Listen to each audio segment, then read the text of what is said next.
Thank you so much for being here. We appreciate all of you being here, and happy 2025. This is our first Wasatch Front Regional Council meeting of the new year, and we welcome all of you who are here with us in person and those joining us online. We've got quite a few.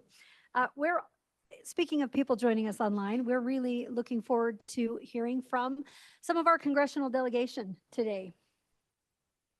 I'm waiting to find out who's here and who isn't. Okay. Congressman Moore is on now. That's not what I was told. Senator. All right, then. The senator is not yet on. All right. We would like to start out our meeting today with really a special opportunity. We want to thank Congressman Blake Moore for being here with us live from Washington, where he is voting and he is busy. Representative Moore, we appreciate you, and we're going to see if we can't turn to you. I have a little bio, all this stuff about how cool you are and all you're doing, but really, if you can just take it, we'll just turn over to you. No, I'm great to hear about how cool I am. Feel free to take as much time as you'd like. We could have maybe, no, I'm just joking. Yeah, we're in a good spot. I was thinking that Senator Curtis was going right now, but I just wanted to be on the call. But if this is good, this is a great time for me. So, well, we just want to be mindful of your time. We know you're in the middle of votes and don't have very much time, so we can take as long or as little as you'd like. Let me step in here real quick. He stepped off the floor to join us. Thank you. No, absolutely. So thrilled to be on. I'll just say, like, the constant communication that we have and interaction we have with you all, I think is one of the most important things. I get updates, work closely and talk frequently with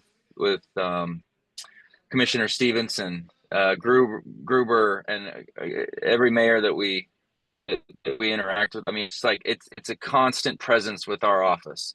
There's annual things we can do that we'll chip away at, and then you've got big picture items that we need to build a strategic plan for. And I know if I speak for my whole team, candidly, I speak for the entire delegation. We love being a part of those plans on where you're going and what you're trying to accomplish and what part we can play. I just got to do a ribbon cutting where I actually drove a bus through the ribbon cutting. Everybody interestingly cleared up very far away from the bus as I started to drive it. But we drove through a ribbon on it for Connect up in Cache, the Cache Valley Transit System. Those are, as I look back on things that I've done throughout every element of every location of the district, every part of it, like these infrastructure and transportation projects that we get to be a part of are some of the most productive results that we do. So just thanks for bringing us great ideas. Thanks for engaging with us and kind of keeping us a part of your larger strategic plan, because there are areas we can lean in. There's areas that we won't really have much to do with. And we like to be able to identify where that is. So thank you so much. I don't really have much more. I could happy to give some update on the ongoing back here on anything in particular, but let me at least pause and see if there's any questions. We would love an update. We do have a couple questions we're gonna get in just a second, but if you want to give us an update on the new Congress and what things look like back in Washington, I think we're all looking forward to hearing about it. Well, we got a speaker selected in I would say 1.5. It was kind of like 1+ vote, since we kept the vote open for a little bit more discussion, I will say, or negotiating. So we got a speaker done quickly. We moved through. We just got through inauguration. So on its head, things are moving always in the right direction. We have a very difficult needle to thread over the next 3 months. We have most of the tax provisions from the Tax Cut and Jobs Act in 2017 are expiring at the end of this year, folks. That is entirely why I sort of foresaw this coming. I foresaw a few things. One, the potential, with President Biden having some significantly low polling data. I sense that we would have a change in the White House in 2025.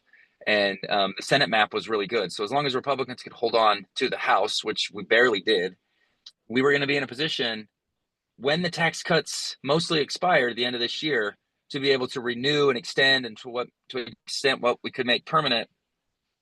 This is the moment to do it. And those go through Budget and Ways and Means Committee. and like those are two committees that I was able to that I did that was my focus, and I got on these two committees. That has been primarily all the work I've done over the last I would say 2 years, but the last 6 months has been mostly involved with figuring out how to deal with that extension of those tax cuts. So it's going to be a really tight thread. We have such a narrow majority. It's going to be a partisan vote through reconciliation, but I'm confident we're going to get there. That was the majority of my meetings today was about that. So that's where my main focus is. It's key. It's a massive tax hike on Americans if we don't get something done, and so we're trying to figure out how we get to that. Other than that, I think you're going to see a lot of regulatory reform take place just naturally with the Trump administration versus the Biden administration, and hopefully that bears out to be some positives for the work that you all are doing. So I'll defer to many of you for what would need to be done there, but just use us as a potential for liaison interacting with the new administration. I'll do my best to build a good relationship with those new executive level cabinet member teams. Congressman, we appreciate your efforts and very much appreciate your time today. If you are able to hang in there with us while we hear from Senator Curtis, we'd love it. If you have to go, we understand, and we appreciate all the work you're doing. And thanks for your time. We'll continue to bring you the priorities of this entire Wasatch Front Regional Council and Utah's Unified Transportation Plan. You know how unique that is. We're the only state that has that. And we're going to keep working together. Thank you so much. I'll check to see where votes are, but thank you. Okay, thank you. Thanks, everyone. We are also thrilled today to be joined by Senator John Curtis. Senator, thank you so much for being here with us today. I have this whole bio about how cool you are and all of the good things that you're doing, but for the sake of time, I can tell everybody that after. We'd love to turn it to you and hear from you and get some updates about what's going on now with your new role in the Senate and how things are looking in Washington. Thank you, Mayor, and hello to all of you. Many of you won't remember, but I once sat around that very table as Provost Mayor, and really appreciate the work that you do. I know that's where the rubber hits the road, and so thanks for giving me a few minutes. I caught just a tail end of Representative Moore.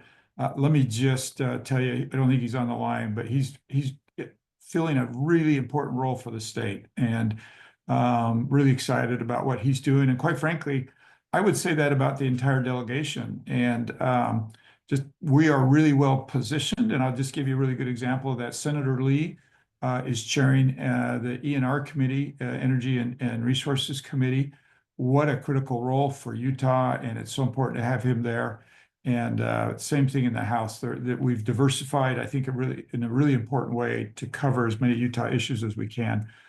Just quickly, a little bit about me. I'm spending a lot of my time on several major issues. One of those is this whole debt issue that Blake was talking about. I'm convinced that not only do we need to cut spending here in Washington, we have to change we have to reform the way we budget. Think about this. We put our current budgeting practice together in 1974. We've actually done it the way it was prescribed by law 4 times since 1974. And when we don't do it, it ends with an omnibus. So in essence, all of you that are frustrated with the omnibus, we've just teed this up for a guaranteed omnibus every year. So I'm actually suggesting some reforms to the way that we actually budget. I know it's a novel idea. You can't get it done right 4 times since 74 as one just quick example. Also, a little bit more indirected to the work you do is China and their aggressiveness. I think one of our most strategic problems right now as a country is China, and I spent a lot of time on that issue. Also, energy policy. I know that's a big deal in the state right now. It's kind of in my wheelhouse, and making sure that Utah's a leader, making sure that our natural resources are appreciated. I'll just give you one quick fun fact. The natural gas that's produced in Utah, particularly out in the basin, is 40% cleaner, 40% fewer emissions than what's produced in Russia. So if you want to reduce emissions, which I think we all do, let's ship our natural gas from Utah overseas and build our economy, reduce emissions at the same time. And then I spent a lot of time on public lands. That's going to be a big deal, particularly with this new administration. Watch out for Bears Ears and Escalante and some of the things like that. Now, just shifting a little bit, what my committee assignments, I'm on both Commerce and what's called EPW, Environment and Public Works.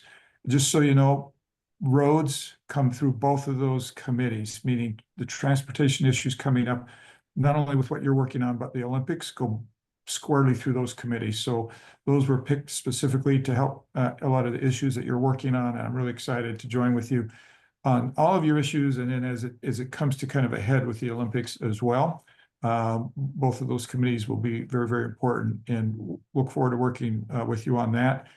And if Commissioner Bob Stevenson's there, I know he wants to ask me a question, and I can answer the question before he asks it, or we can let him ask the question and then I'll answer it. Okay, I tipped you off last night, so go ahead and answer it. It has to do with ozone and the problems that we have within meeting the ozone levels, because we just have naturally a lot of ozone here, one way or the other. How can we get around that before we're basically? Yeah. So my committee assignment, the EPW, Environment and Public Works, we actually provide the approval for the nomination of Lee Zeldin. Lee Zeldin will head EPA. And so I had an opportunity to have Lee Zeldin in my office. He's a former member of Congress, and he and I served together. So we've got a relationship to begin with. By the way, he was one of my first members on the Conservative Climate Caucus. So he gets this, I think, from a very important standpoint from Utah's perspective. I explained to him when he came into my office, and I think, Bob, we sent you the video of it. You can share it at some point with the rest of them. In the hearing in front of the world, I talked about Utah's ozone problems and how we are absolutely committed to reduce ozone, but we have some geographic and geology problems. A lot of that methane is coming from ground sources, from sources that we don't control. And then you combine that with our mountains. And I had a fun moment, by the way, on the panel where I told my friends on the East Coast that they have hills, and in Utah we have mountains. And it just so happens that the chair is from West Virginia. She was a little offended by that. But so I explained that geography to them. And then now think about this for a minute. If we had the fires that they're having in California, and California was surrounded like mountains that we are, think of the emissions and the yuck that would be held in there. You'd have the ocean pushing that out. Now imagine if you're dinged on your ozone levels and your quality of air levels because of those fires. And so I just think we're really well positioned, Bob, with this Republican administration, with my relationship on this committee of jurisdiction and my relationship with Lee Zeldin. I got a commitment from Lee Zeldin to come to Utah so we can actually show him, A, that we've done a lot of work. It's not like we're not committed to improve the situation, but B, that we have some limitations that they have to take into consideration when they're setting these standards. So I think we're as positioned as well as we ever have been, Bob, to give you a little bit of relief and change the paradigm to where you have to go by the exact same way we measure, for instance, in California, that's by an ocean where they have the breezes come in and wipe it all out every day. And we just don't have those dynamics. I'm sitting here between Carlos Braceras and Andrew, and they both whispered the same thing in my ear. So we really appreciate your help out on that. So good. Andrew would be happy to answer any questions or let you get back to work. Senator, thank you so much. I will just note briefly to you that we have in our audience with us today your new Northern Utah Director, Val Potter, who many of us know from his time as a state legislator. We welcome him and love working with your team here. And then also in DC, everybody knows Corey and the team, and you have assembled just an amazing staff. They're wonderful to work with. We have not had the chance to visit you in your new offices yet. You should all know, we loved how then Representative Curtis proudly had the Wasatch Choice Vision Map, which is on our wall here, hung in his congressional office. And we'll just look forward to seeing it hung in your eventually larger Senate office as well. Senator Curtis, thank you so much. We really appreciate the partnership. Yeah, best to all of you, and look forward to seeing you out here. Thank you so much. Thanks for joining us. Thanks for course. everything you're doing. Appreciate you. Thanks to all of Have a you. good Bye-bye day. now. Okay, thanks. Bye.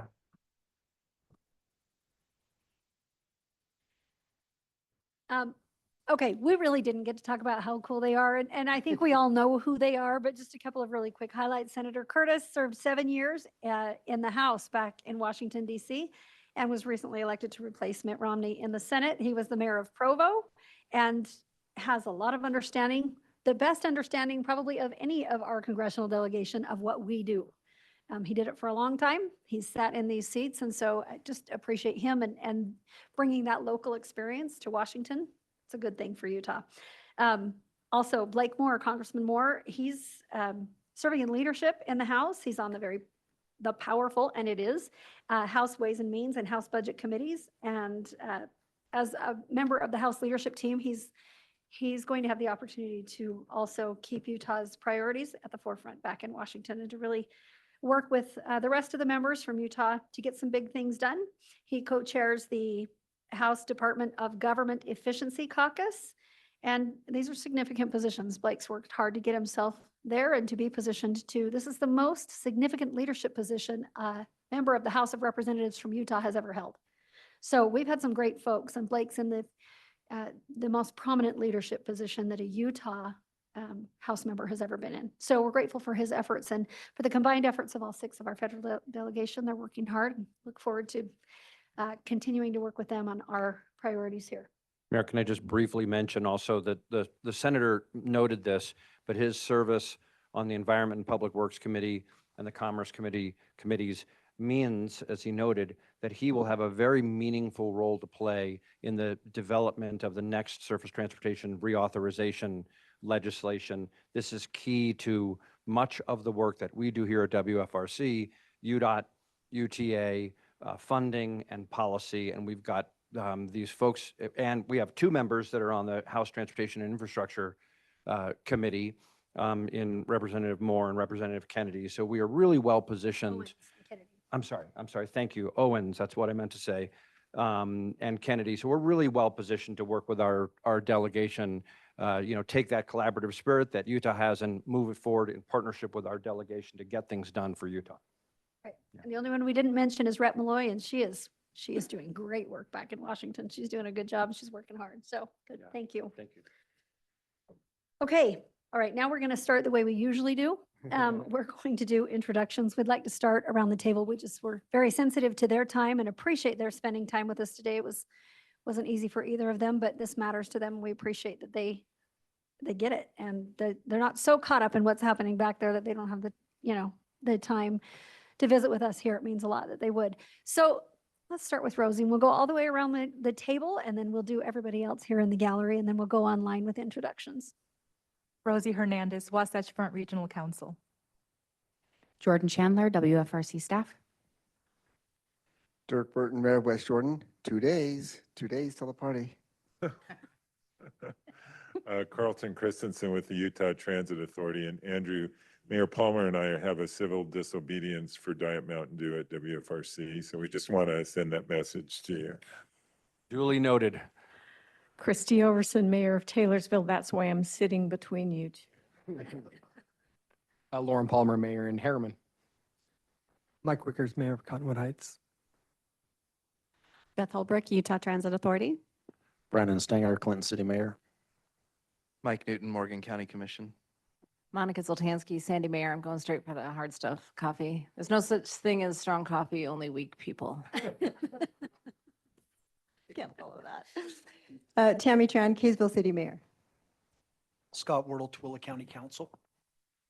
Jeff Silverstone, Mill Creek, and I'm doing dry January, so no Mountain Dew for me. Andrea Pearson, WFRC. Andrew Gruber, WFRC. Don Ramsey, South Jordan City Mayor. Bob Stevenson, Davis County. Ted Knowlton, WFRC Deputy Director. Carlos Becerras, UDOT. Mark Shepard, Clearfield City Mayor. Joy Petro, Layton City Mayor. Sherry Bingham, Hooper City Mayor. Jim Harvey, Weber County. Hi, Laura Hanson, Governor's Office. Dan Dugan, Salt Lake City Council. Jeff Acerson, UTA. Bob Dandoy, Roy City. Gage Froer, Weber County Commission. John Crofts, Davis County. Meg Pageant, WFRC staff. Miranda Jones-Cox, WFRC Government Affairs. George Otter, Long Range Planning Group. Roger Porganic, Utahns for Better Transportation. Ben Hewitt, UDOT. Julianne Sabula, Salt Lake City Transportation. Val Potter, Senator Curtis's Northern Utah Field Director. Marion Florence, Finance, WFRC. Chad Worthen, WFRC Analytics. Marsha White, WFRC Community and Economic Development. Wayne Benyon, WFRC staff. Chandler Butler, UTA Government Relations.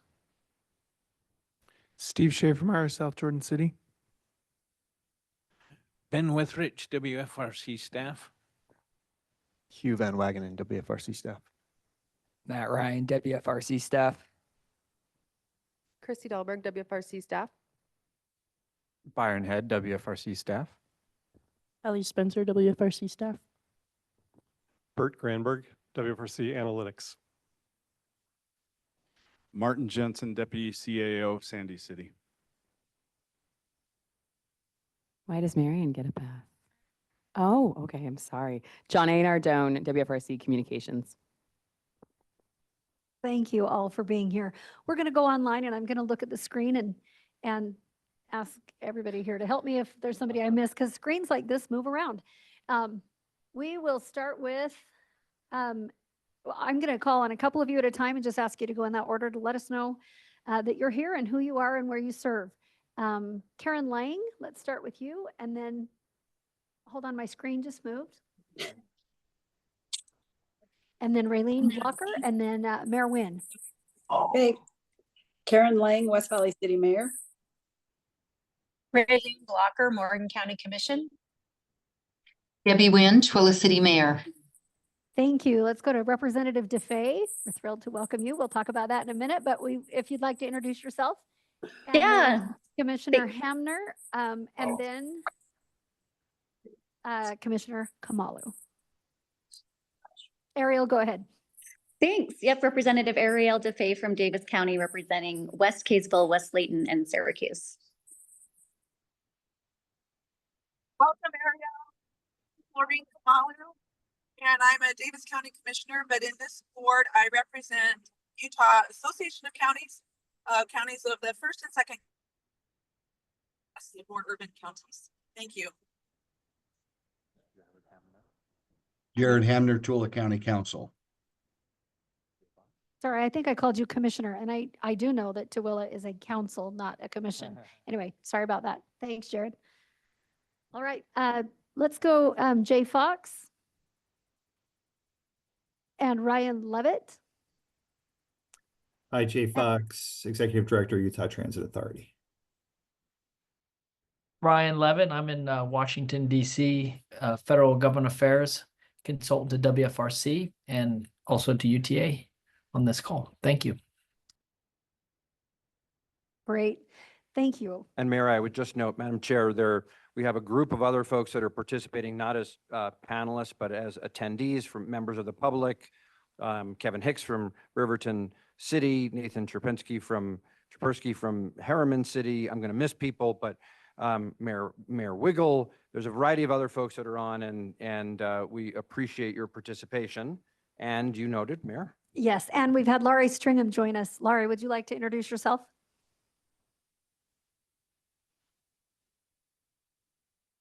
There we go. Yes, I'm actually joining you right now from Chicago, waiting for another flight that got delayed. So I'm glad it got delayed a little bit. I'm on the Salt Lake County Council and happy to be here. Thank you. Thanks to all of you for joining us. We appreciate each of you, and we'll keep an eye out and see if we can't. Let's see, is it Mayor Wiggle? Yes. Yes, Mayor Wiggle, Oh, would you good. like to introduce yourself? Mayor Scott Wiggle from Sunset City, short-term WFRC. Welcome. Thank you. All right, well, we appreciate all of you. Thank you, everyone who's here. And yeah, we can jump to that right now. Yeah, all these are there. Since we did introductions, it feels like a better place to do this. So I do want to introduce State Representative Ariel DeFay. As she said, this is her first Wasatch Front Regional Council meeting, and she has been appointed to represent the House. She's in Davis County. She's the west areas of those cities that she listed, and this is the seat that was formerly held by Speaker Brad Wilson. That's where she serves now. She is currently serving as the vice chair of the House Transportation Committee, and we really are excited to welcome her. She is, of course, busy. It is day 3 of the legislative session, and so we're going to excuse her from participating much. But Representative DeFay, we appreciate you joining us and look forward to working with you in this capacity. Thank you so much. Excited to be a part of the team. Thank you. Bye. I'll just say we were really happy that the Speaker Schultz appointed Representative DeFay. You all may remember that the Speaker, before he was the Speaker, was a member of WFRC, and then Representative Musselman served with us last year, and then he went on to another job. He's a senator now, and we're really thrilled to have Representative DeFay with us. Senator Harper, who continues to be the representative from the appointee from the Senate, is doing legislative things, which I'm sure Representative DeFay is going to go back to doing momentarily, and we appreciate both of them. Thanks so much. Thank you. All right, item 1 on our agenda, we have the consent agenda, the minutes from our meeting held October 24th, 2024, and the financial statements and check registers for September, October, November of 24, and our finance report. Those have been sent for review, and wondering if anybody has any questions, amendments to make to those, or if there is a motion to approve those. I'll make a motion to approve number 1. Thank you. We have a motion by Mayor Tran. Is there a second? Second by Mayor Shepherd. Any discussion? Seeing none, all in favor, please say aye. Aye. Aye. Is there anyone opposed? All right, those are approved. Thank you. All right, item 2, we have our chair report, and we start out with an action item, appointments to WFRC councils and committees. We've all just been through this at our COG meeting, so we're going to kind of talk through it. At our last meeting in October, under WFRC's bylaws, as WFRC chair, it's my responsibility to appoint a nominating committee with representatives from each of the 6 counties. We had Roy City Mayor Bob Dandoy for Weber, Layton City Mayor Joy Petro for Davis, Tooele County Commissioner Scott Wardle, Morgan County Commissioner Mike Newton, Box Elder County Commissioner Lee Perry, and Mill Creek City Mayor Jeff Silvestrini for Salt Lake County as chair. 5 of those 6 are here right now, and I don't know if Lee will be joining us or not, but 5 of you are here with us. We appreciate you being here. I'm going to turn to Mayor Silvestrini for the nominating committee report. Please take it away. Okay, thank you, Madam Chair. So under the bylaws, the nominating committee has the responsibility of reviewing the leadership of WFRC as well as the leadership of the major committees of this organization and making nominations to the full board. And determining our leadership and the leadership of the committees, we have considered several factors historically. We have tried to first and foremost prioritize an effective leadership team that will that's engaged, that attends meetings, that is involved in other ways that advance the goals of the organization. We also seek to get balanced representation, between a mix of city and county officials, geographic diversity from all of our various counties along the Wasatch Front region, and varied backgrounds and experience as well. And I guess we are required to, but we don't have to make changes in leadership positions. We are concerned about building a deep bench, but we also, at least in our committee meeting, recognize that when things are working smoothly, it may sometimes be better not to change them or shake the thing up too much. There are some challenges that we will face this year. We have a new incoming administration. We have to navigate that, and there are lots of issues that we've already seen with respect to the infrastructure bill and rollbacks of that. So even navigating what we can do is can be important, and I think that our position in lobbying in Washington is also going to be significant. So when we looked at this, we really felt that we had an excellent chair in Don Ramsey and a vice chair in Bob Stevenson. They have been engaged and effective. Most of us know all this stuff, but Dawn has been not only chair here, but she's been the president of the Utah League of Cities and Towns, where she has relationships. She serves on the Governor's Unified Economic Opportunity Commission, and there has relationships with the governor and the executive branch, as well as members of the legislature. I think she's well liked among all of us, and she's done an excellent job. And I've seen her at work because we've kind of like, been close to each other. So I'm a strong proponent of renominating Don Ramsey as chair of the organization. And Bob Stevenson has also been dedicated. He's been past chair of Wasatch Front Regional Council. And I've seen him in action in Washington as well. One of the significant things that he's doing now is he's the co-chair of the NARC Transportation Committee. NARC is National Association of Regional Councils, not a drug informant. But Bob has done a great job there and has a great relationship with our congressional representatives. So he as well. And then with respect to the committee chairs, everybody's doing a good job. We just felt that that it was appropriate to keep everybody in place who's in office. There are going to be some changes in the next year that we can address where people are not going to be in office. But I think we can deal with those next year or as they come up. Sorry. So anyway, based upon that, the nominating committee unanimously recommended that we basically keep the leadership the same. There's a chart that shows what we have proposed to do in either in your packet or on the table today. And so with that, Don, I'll submit it back to you for motion, I guess. Thank you. Really, thank you. That's very kind. And Bob, thank you for all the work you do and everyone here, all of the committee chairs, all of the members of all of the committees. We all know that serving as a part of Wasatch Front Regional Council means there's a lot more than just this meeting. Everybody is doing quite a bit, and it's a heavy lift for everyone, and that's why we're so successful at getting things done and will continue to be. I am honored to accept the nomination if it be the will of this council. Yeah, I would make a motion that the Regional Council approve the nominations as presented by the nominating committee. I'll second that. Thank you. Is there any discussion to that motion? Go ahead. Thank you so much, Mayor Silvestrini. Thank you. And let me offer one one clarifying comment, and that is that, as Mayor Silvestrini noted, the nominating committee is unanimously recommending keeping the chairs and vice chairs of the council and the committees in place. That does not mean that all of the membership of the council or its committees stays exactly the same. As all of you know that have participated in the COG meetings over the course of the past month, the councils of governments, there's an individual county by county process for recommending and appointing members of the council and its committees. And so, as Mayor Silvestrini noted, in front of you in the paper and then also in the chat, I realize I'm not on screen, okay. On the paper and in the chat, there is a chart that shows left side, which was 2024, right side, which is proposed 2025, and there are highlights for any of the modifications that emerge from the dialogue that we have had. I've loved traveling to all of your communities. I didn't make it to Tooele because there was an accident on I-80. We should do something about transportation to Tooele. We're all working on that. I know we are.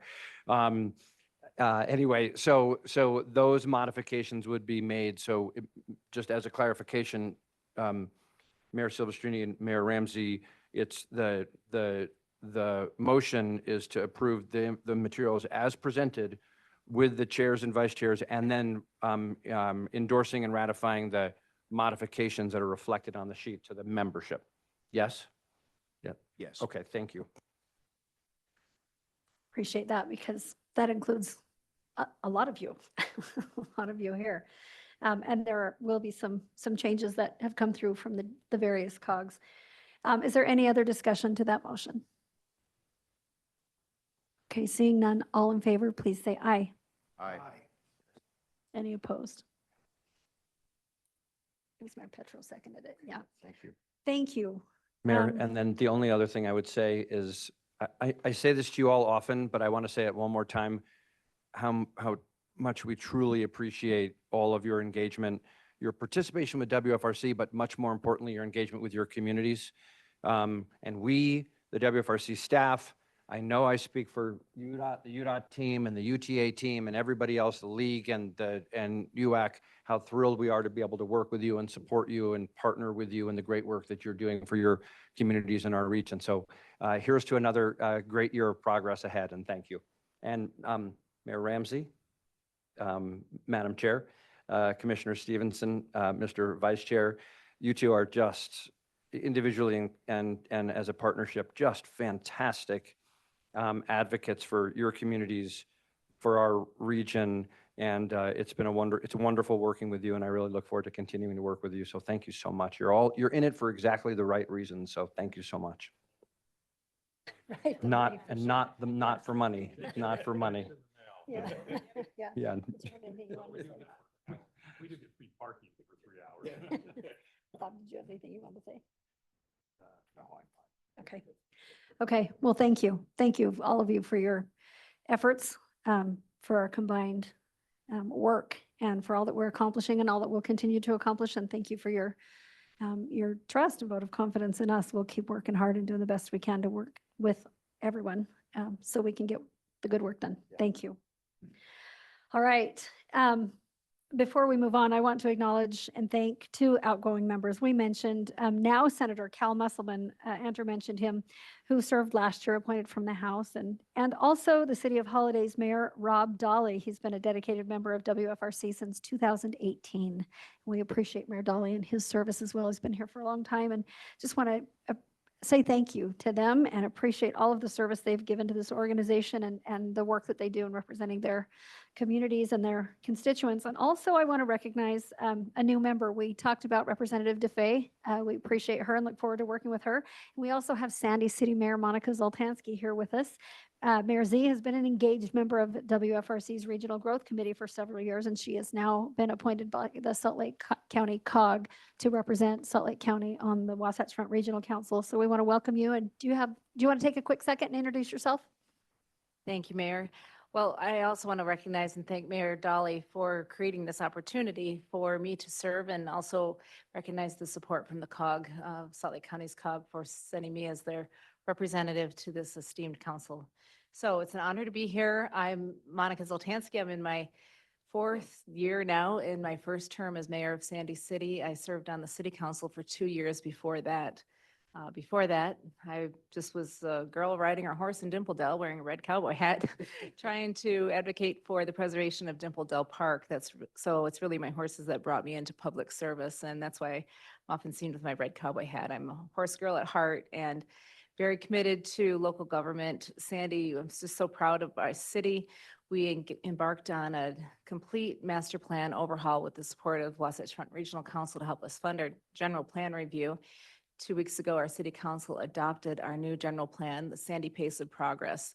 It was a record amount of public outreach and engagement, over 120 contacts, whether it's town halls, open meetings, strategic neighborhood plans, 120 public meetings that elicited so much public input in creating the future Sandy.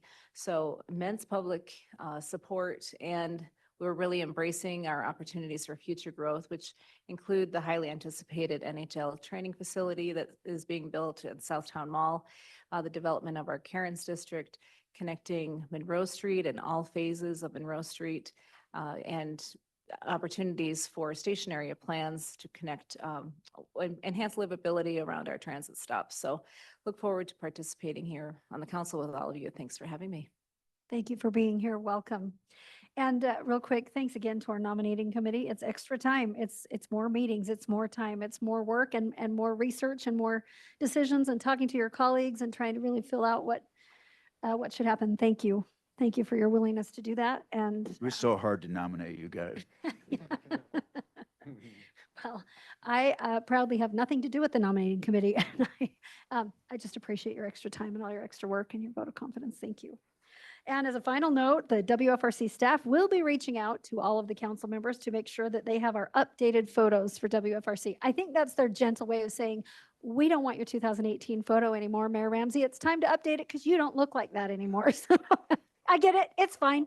No, it's all good. Like I get it, it's fine. So updated photos, they're searching for them, they're seeking for them, and they're going to reach out and ask for them. So just so you know.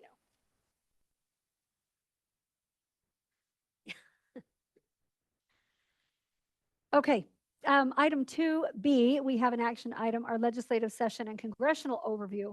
So as we know, it is the first week of the session, day 3 of the 2025 legislative session.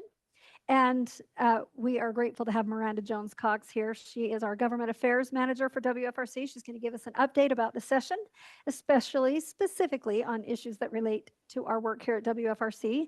And just a reminder, we didn't have our 8 a.m. meeting this morning because we were meeting here, but you are all invited to join us at 8 a.m. on Thursdays for the rest of the session at the state capitol because things move fast. There's a lot going on. We're going to turn it to Miranda. Hey, thank you, Mayor. Yeah, and appreciate everyone.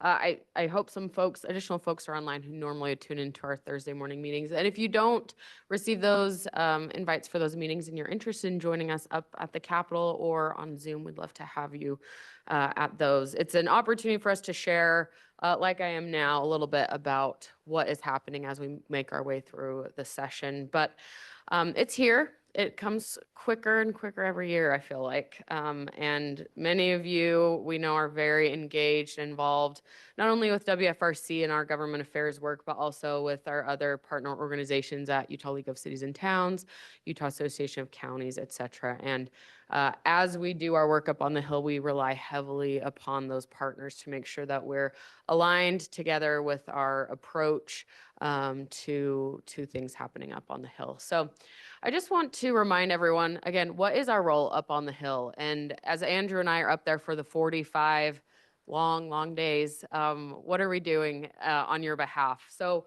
one is I want to note that we are up there as technical experts. As you all know, WFRC, our staff, has a lot of helpful resources that our legislators can use to make sure that they're making informed decisions up on the Hill. Number 2, we see that we're a convener of our partner agencies, as I mentioned, ULCT, UAC, UDOT, UTA, and make sure that we're coming together as partners and approaching things collectively. And then lastly, that we're advocating for both appropriations and funding and policies that advance the Wasatch Choice Vision and Utah's Unified Transportation Plan. You'll actually see this picture here was from a Thursday morning briefing from last year when we had Speaker Schultz and President Adams join us and share a little bit about that. Notably, next week at our Thursday morning meetings, we'll have the same thing. President Adams and Speaker Schultz will be joining us then as well to share a little bit about what they anticipate in the session, particularly around infrastructure this year. So I do want to note that there are a number of legislative priorities that are already out there that if you're interested is worth reading about. I'll note we have the House Majority Caucus priorities, Senate Majority Caucus, the Senate and House Minority Caucuses didn't formally release things this year, but there's coverage of that throughout some of our media outlets. The governor's strategic plan for his second term, the governor's budget recommendations, and the chamber's public policy guide. All a lot of great resources to see how these key partners are looking at priorities this session. One thing I don't have noted here, but I did want to turn a minute or two to Laura Hansen for is newly released within the last, 24 hours, is the statewide draft strategic housing plan. And Laura, while we're talking about priorities and things like that, I don't know if you want to take a few minutes just to share about that. Sure. Thank you, Miranda. I also have a copy of the governor's second term strategic plan built here. It's organized around 3 categories: people, place, and prosperity, 3 goals. And the place section has a lot of elements that tie really closely with the work that that we all do here. And I just want to note, Andrew and Carlos were both really heavily involved in the development of that, as well as many others. So yeah, thank you. And then the Housing Strategic Plan. This is a phase 1 draft that is we're calling this a work in progress that will be refined with input throughout the legislative session. We'll be picking it up again in April. And we've divided this process up into 2 phases. The first phase, as you all can imagine, housing has it stirs up a lot of strong feelings among a lot of different stakeholders, and we have a lot of stakeholders that have really kind of, in some cases, directly competing interests and viewpoints on things. And so phase 1 really focuses on all the things that we can agree on. And so we set some high-level goals. We define what success looks like. We establish some guiding principles on how we intend to work together. And the idea behind this is that it is sort of a centering and grounding document that, as we're all going through negotiations about specific legislative policies at the state or at the local level, we can all refer back to this consensus driven collaborative process and document that sort of lays out the foundation. So that's phase 1. It also includes an inventory of all of the existing housing structures and programs that we have in place. And we generated a list of 200 individual tactics. These could be policy changes, things that we could invest money in, educational campaigns or initiatives, huge list of things that could be done to advance our housing goals. Phase 2 will come back and winnow down that list and present kind of a short list that we have screened for adherence to our guiding principles, things that have the potential to have real significant impact, things that have high feasibility or implementation feasibility, and that enjoy at least some level of preliminary support from multiple different stakeholder groups. So the idea is, here's some low-hanging fruit, high impact, we can implement it, people agree on it. Let's focus on those things first and see what we can accomplish. So anyways, big thanks to Mayor Silvestrini and to Andrew for both serving on the steering committee for this planning process. And also Meg Pageant is on our technical committee, so we're appreciative of her help as well. So I'd just like to thank you, Laura, for the shepherding and management that you did through this whole project. I served on the steering committee, and there were a number of stakeholders on that steering committee with broad different views. We were actually able, I think, to come to consensus on almost everything. The controversial things are left for another day, but I really do think this will be useful to municipalities and the state and counties and looking at our housing shortage and how to address that. But your team, which took all this input, not only from the steering committee, but there was also a technical advisory committee, which was much broader and had, I don't know how many participants in that, but 20, 30, I don't know. But they collated all this stuff, put it back together, drafted it, revised it, accepted our comments, and sometimes, made them look pretty compared to what we actually said. So thank you very much. And it's worth, Laura, it's worth saying we're now that the plan has been released, we can share that with the council. You'll note when you look at it, there's a set of principles, and at the top of the list, figuratively if not literally, is an emphasis on partnership and not on preemption. And that's the Utah way. We like to talk about that, and then we have to live it also, of partnering together, city, county, region, state, public, private, working together for common interests. And that's what is embodied in the principles of this statewide housing plan. Perfect. Thank you. And thank you, Laura, for sharing, and then also for your leadership on housing and many other issues. So I want to share a little bit about what we see the legislative landscape as this current session.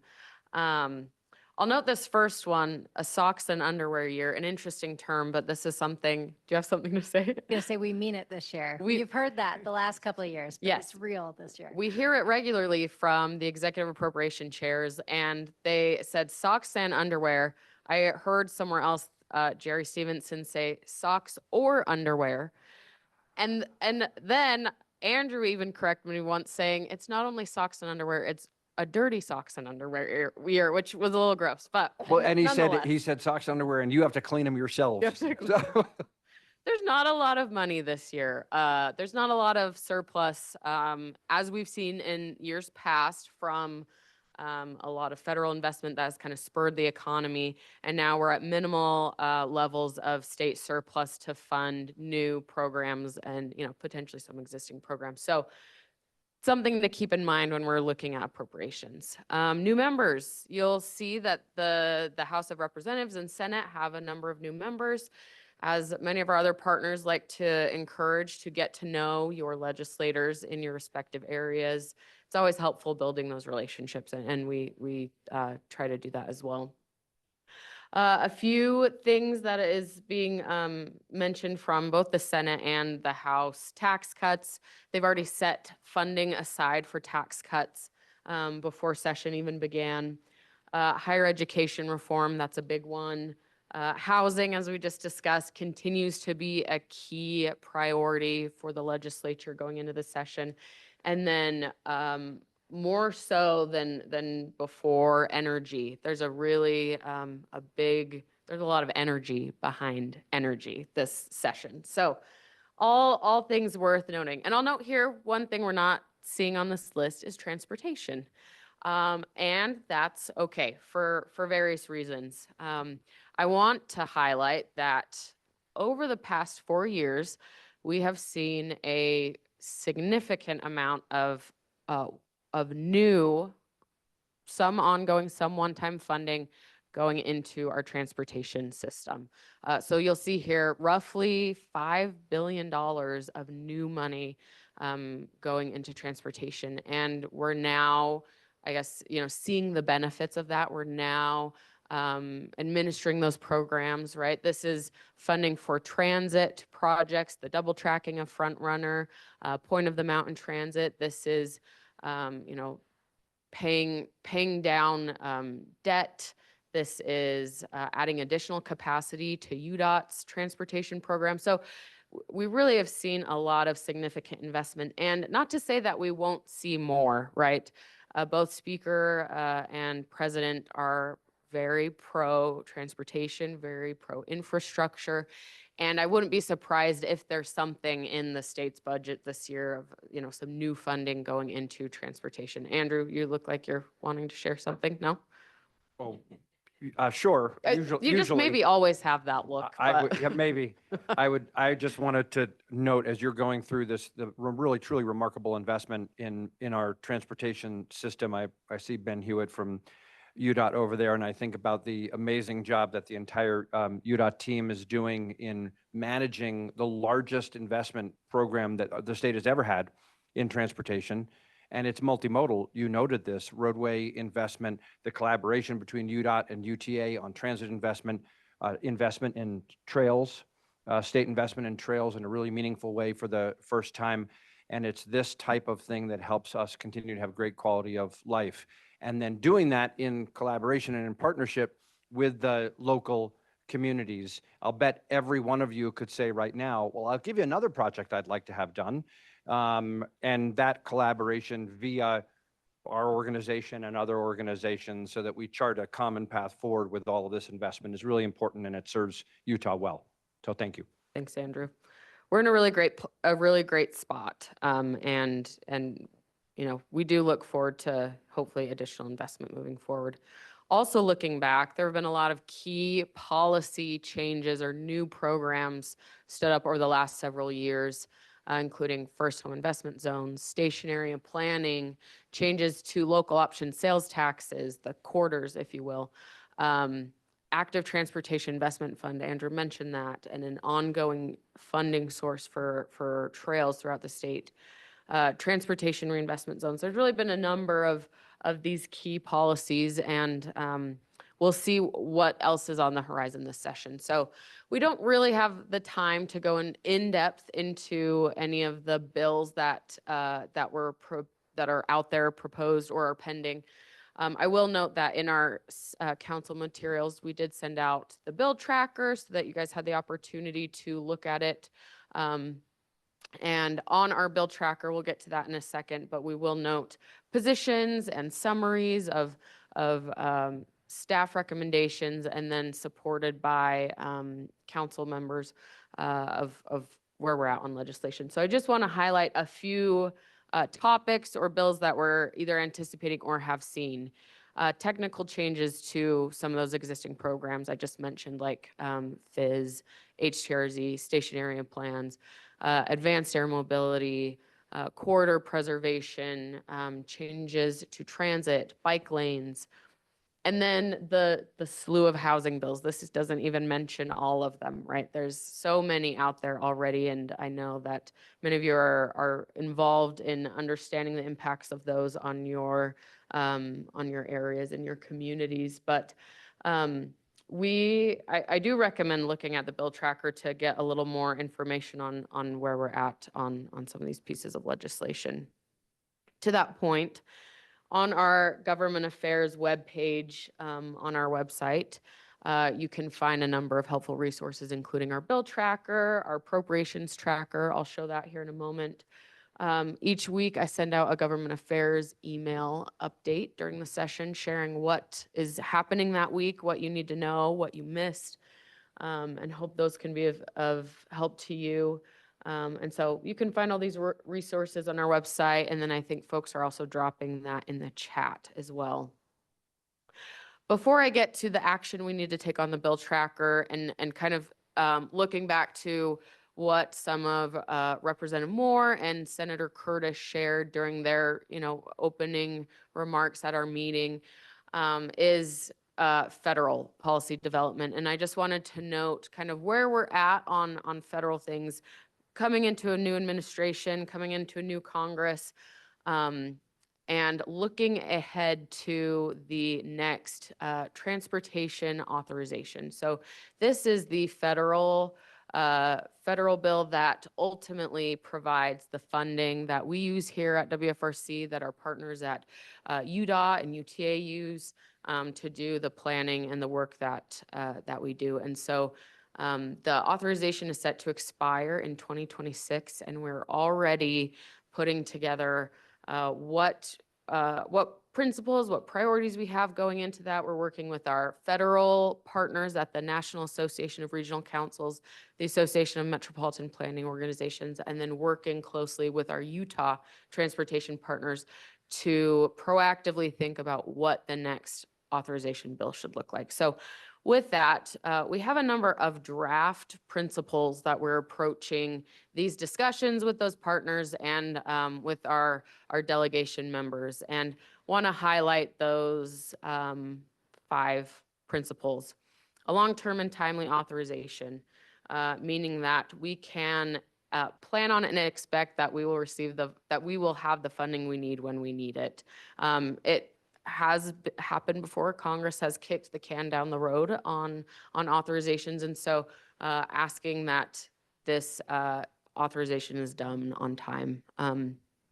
Authorizing at robust levels for the programs that we administer, enhancing formula funding, funding that comes directly to us, and then streamlining discretionary grant programs through the Infrastructure Investment and Jobs Act, which was passed. The last reauthorization had a number of new discretionary programs.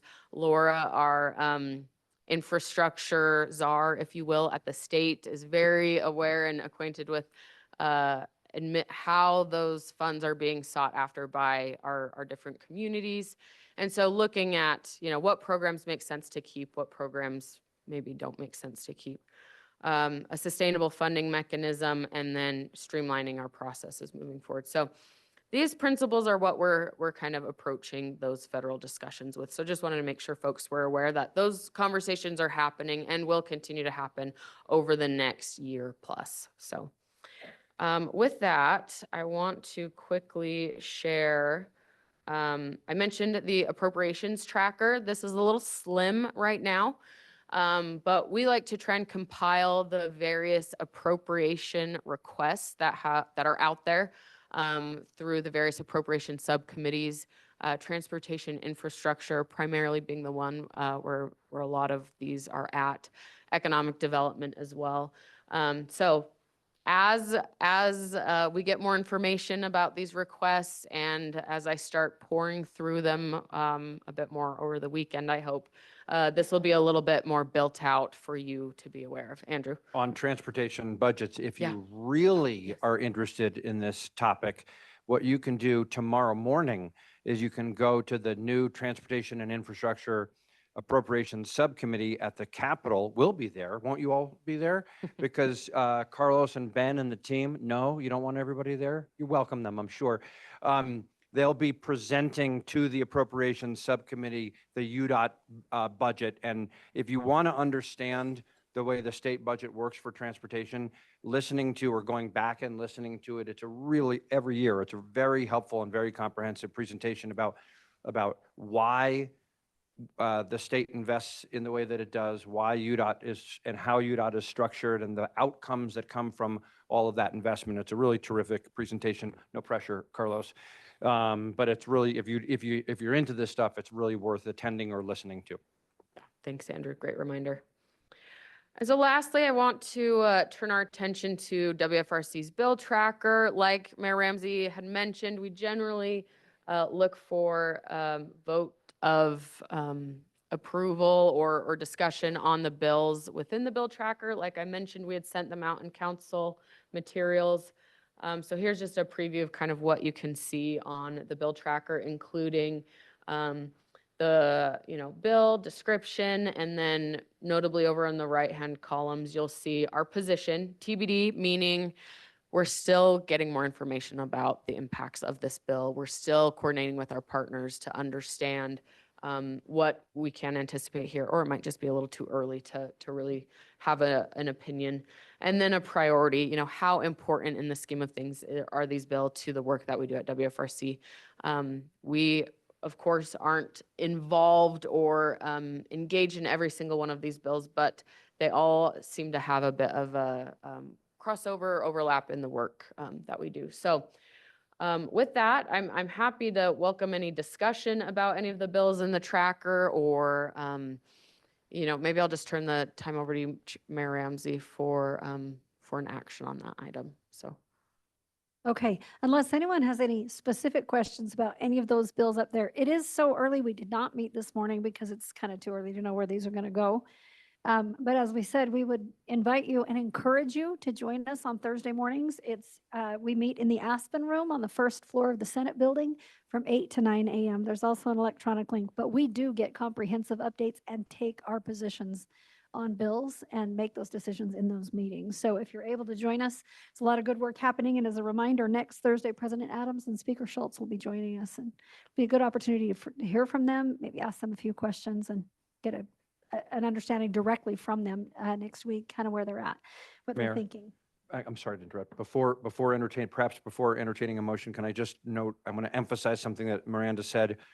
We work really closely with the League of Cities and Towns, the Association of Counties, UDOT, UTA, other partners in reviewing legislation. So it's important to us that we not put you, the members of WFRC, in a position where you come here and you're taking a position on a bill and then it runs counter to something that the cities or the counties or UDOT or whatever might do. So just know that that is part of our process, is a collaborative approach. So you should have no surprises on the things that you, or positions that you see from us. Thank you. That's a really good point. And appreciate that representatives from each of those other organizations. We've got folks from UAC and the League of Cities and Towns. We've got UTA and UDOT that come to our meetings on Thursday mornings. We are all there hearing the same thing, having this conversation comprehensively. So yeah, that's a good point to make. Thank you.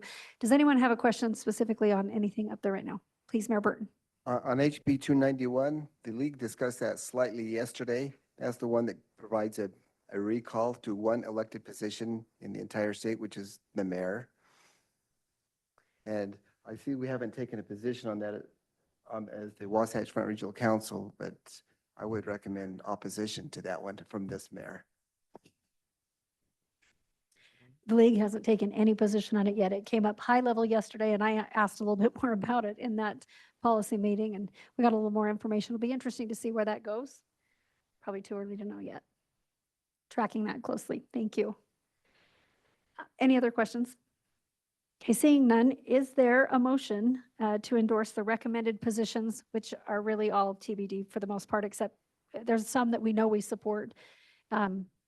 Is there a motion to support our current positions on these bills that we have so far? So move. Thank you. We have a motion by Commissioner Harvey. Second? All right. Thank you. Second by Bob. Yeah, Stevenson. Yeah. Okay. All right. Any discussion to that? All in favor, please say aye. Aye. Thank Are there you. any opposed?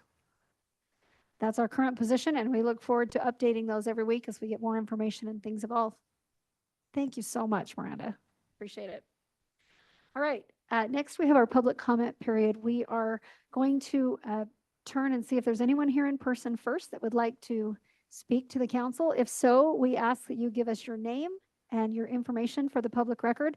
And everyone is entitled to 2 minutes, and you're welcome to share anything you'd like with the council. We aren't going to be dialoguing and answering back and trying to fix things. We want to hear from you. So if there's anybody here in person that would like to speak during public comment, please come on up to the microphone. Let us know who you are, and we'd love to hear from you for the next 2 minutes.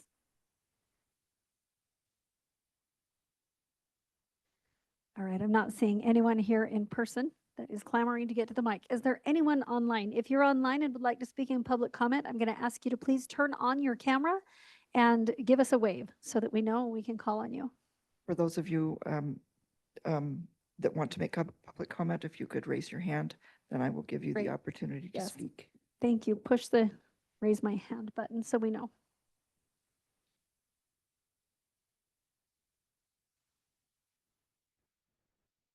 Okay, we're not seeing anyone online.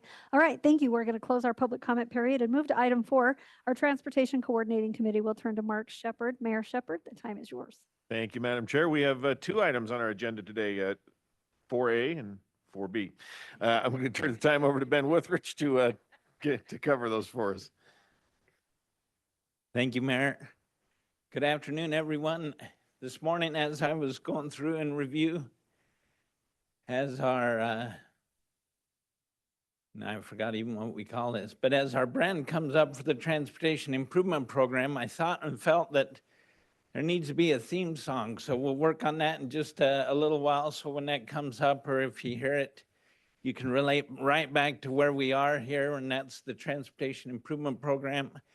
And currently we're talking about some board modifications to the 2025-2030 Transportation Improvement Program.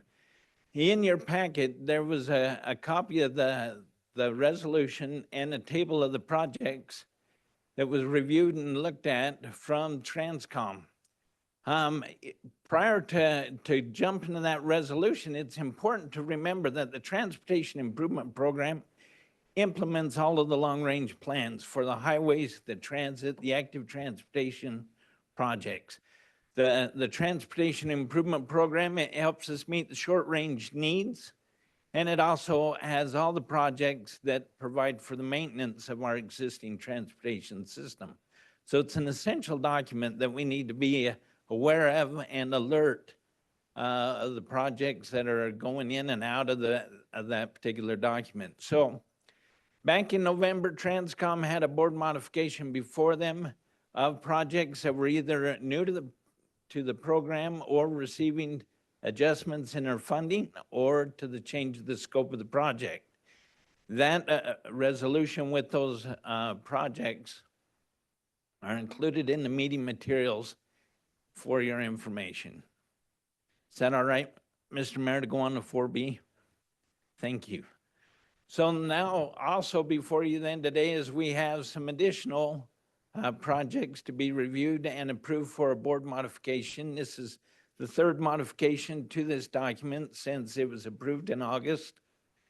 And there is 2 tables that'll identify the 4 projects that are part of that board modification. And we'll go through those 4 projects fairly quickly for your review prior to your recommendation. The first project is a project in Harriman. This is on SR 111 down in the southwest part of the county. This particular project initially was to realign SR 111 and add 2 travel lanes between Harriman Parkway and 118th South.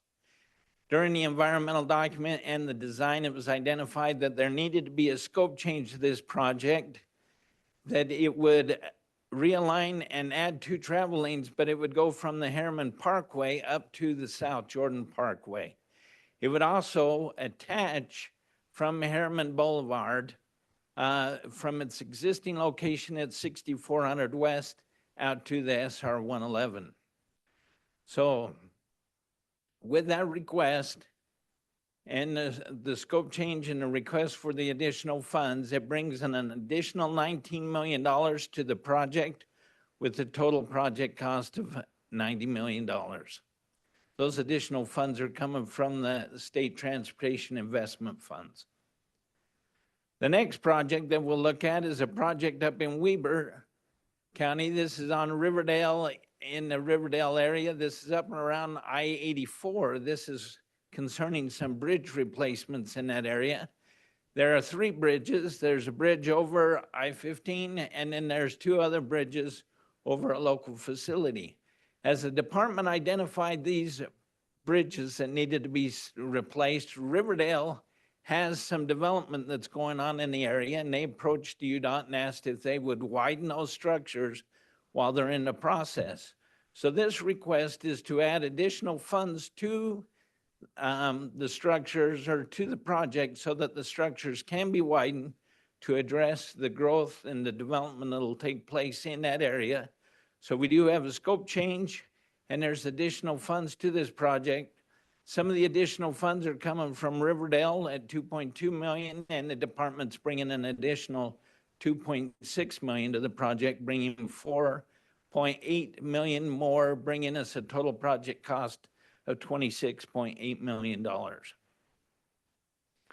The next project that we had to look at is also in Weber County. This is a UDOT-sponsored project on SR 126.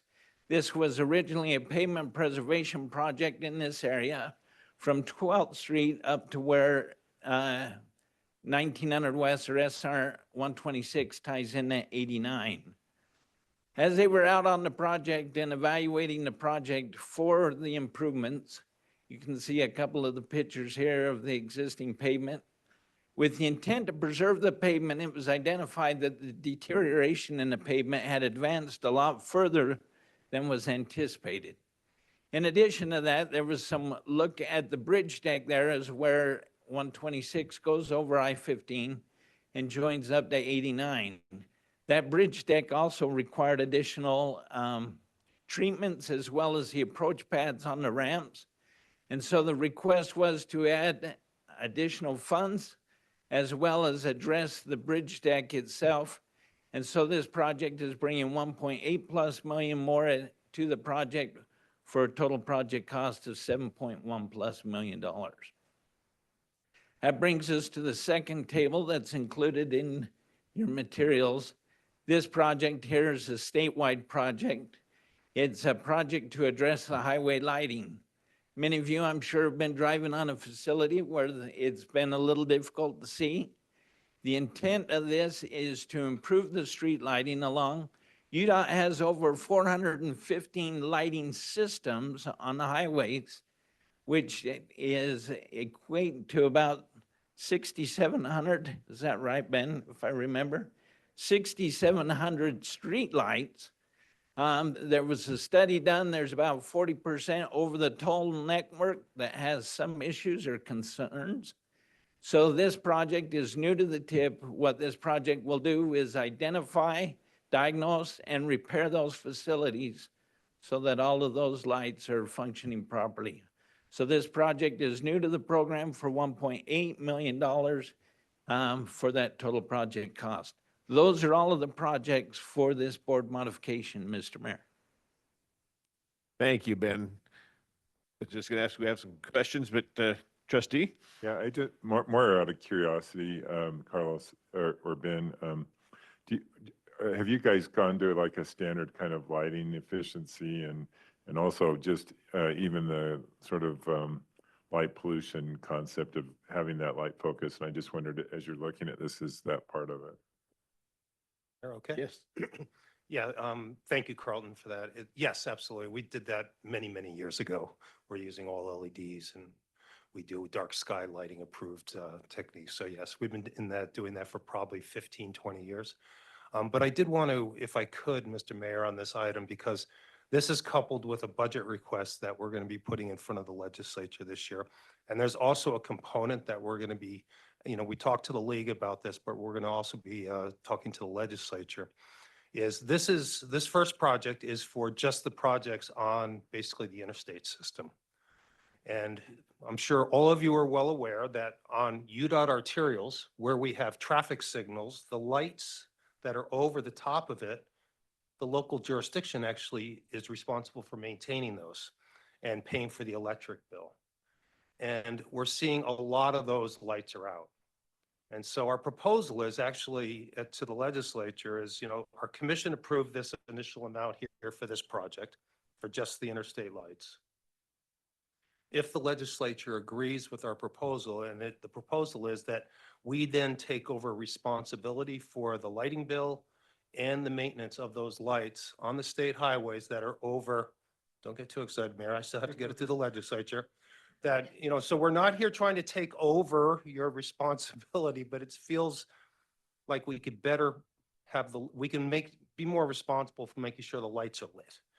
And so we're asking for 6 money transfer. All of our requests, other than one at the legislature this year, is transferring from one line item to another. So we're proposing to transfer money from our construction line item to our operation and maintenance line item. We will hire 6 technicians, because right now we have 2 people responsible for all the statewide lights. And yeah. How many lights were there? 6,700? Yeah. You asked how many people it takes to turn, they're not a light bulb? They're not turning this. Thank you, Mayor. So the idea is, if we get the approval, we'll then fund another project through the commission, which you'll see back here, which will help do bring all the lights up to standard with contractors. And then the idea is with the 8 people, we're going to keep everything up and running statewide. And so that's so what you see here is this is the nose in the tent of what we're trying to do. But our goal is to improve traffic safety and to keep all those lights lit. I cannot imagine that there's a mayor in Utah that would not want you to take over the lights hanging above their signals, and pay the bill for them. So we can appreciate that. I would think most people, when those lights quit working, really are not delighted that they're out. And moving forward. Save it for the party. You can get more of those comments at the party this weekend. Are there any other questions for Ben? Okay, seeing none, Madam Chair, I'd move that we approve the resolution to modify the 2025-2030 Transportation Improvement Program as requested. I'll second. Thank you. We have a motion and a second. Any additional discussion to that motion? Okay, seeing none, all in favor, please say aye. Aye. Aye. Any opposed? Thank you. Thank you, Mayor. Thank you, Ben. And really, those are some important projects. And I know that Mayor Palmer and I are thrilled about the outcome of that, because it really is not efficient to take the expansion of U-111 just to 118th South. It's got to go to the South Jordan Parkway, and then we got more work to do with Mayor Burton, and we've got plans, because it's what has to happen in the area. This is significant for us, so we just appreciate the approval of that. Thank you. And good luck to everybody working on the other ones. I love your idea. I think that's great, and I think it's fantastic, and those are important projects in Weber County as well. Thank you. All right, next, item 5. We have an update from our Regional Growth Committee, and we are going to turn it over to Mayor Bob Dandoy, who chairs Regional Growth Committee. Thank you, Madam Chair. We had a great Regional Growth Committee meeting last week. Today we have 2 items, an action item to certify stationary plans in South Jordan. You probably know all about that. And an update to the process of renewing our Wasatch Choice Vision. So let's start with 5A, the stationary plan recertification or certification process. Regional Growth Committee has made a recommendation to the council to certify the South Jordan track stations stationary plans. Cities around the region have been engaged in the stationary planning around transit stations and key areas to effectively accommodate growth. Many of the Wasatch Choice Vision Centers are established around these particular transit stations.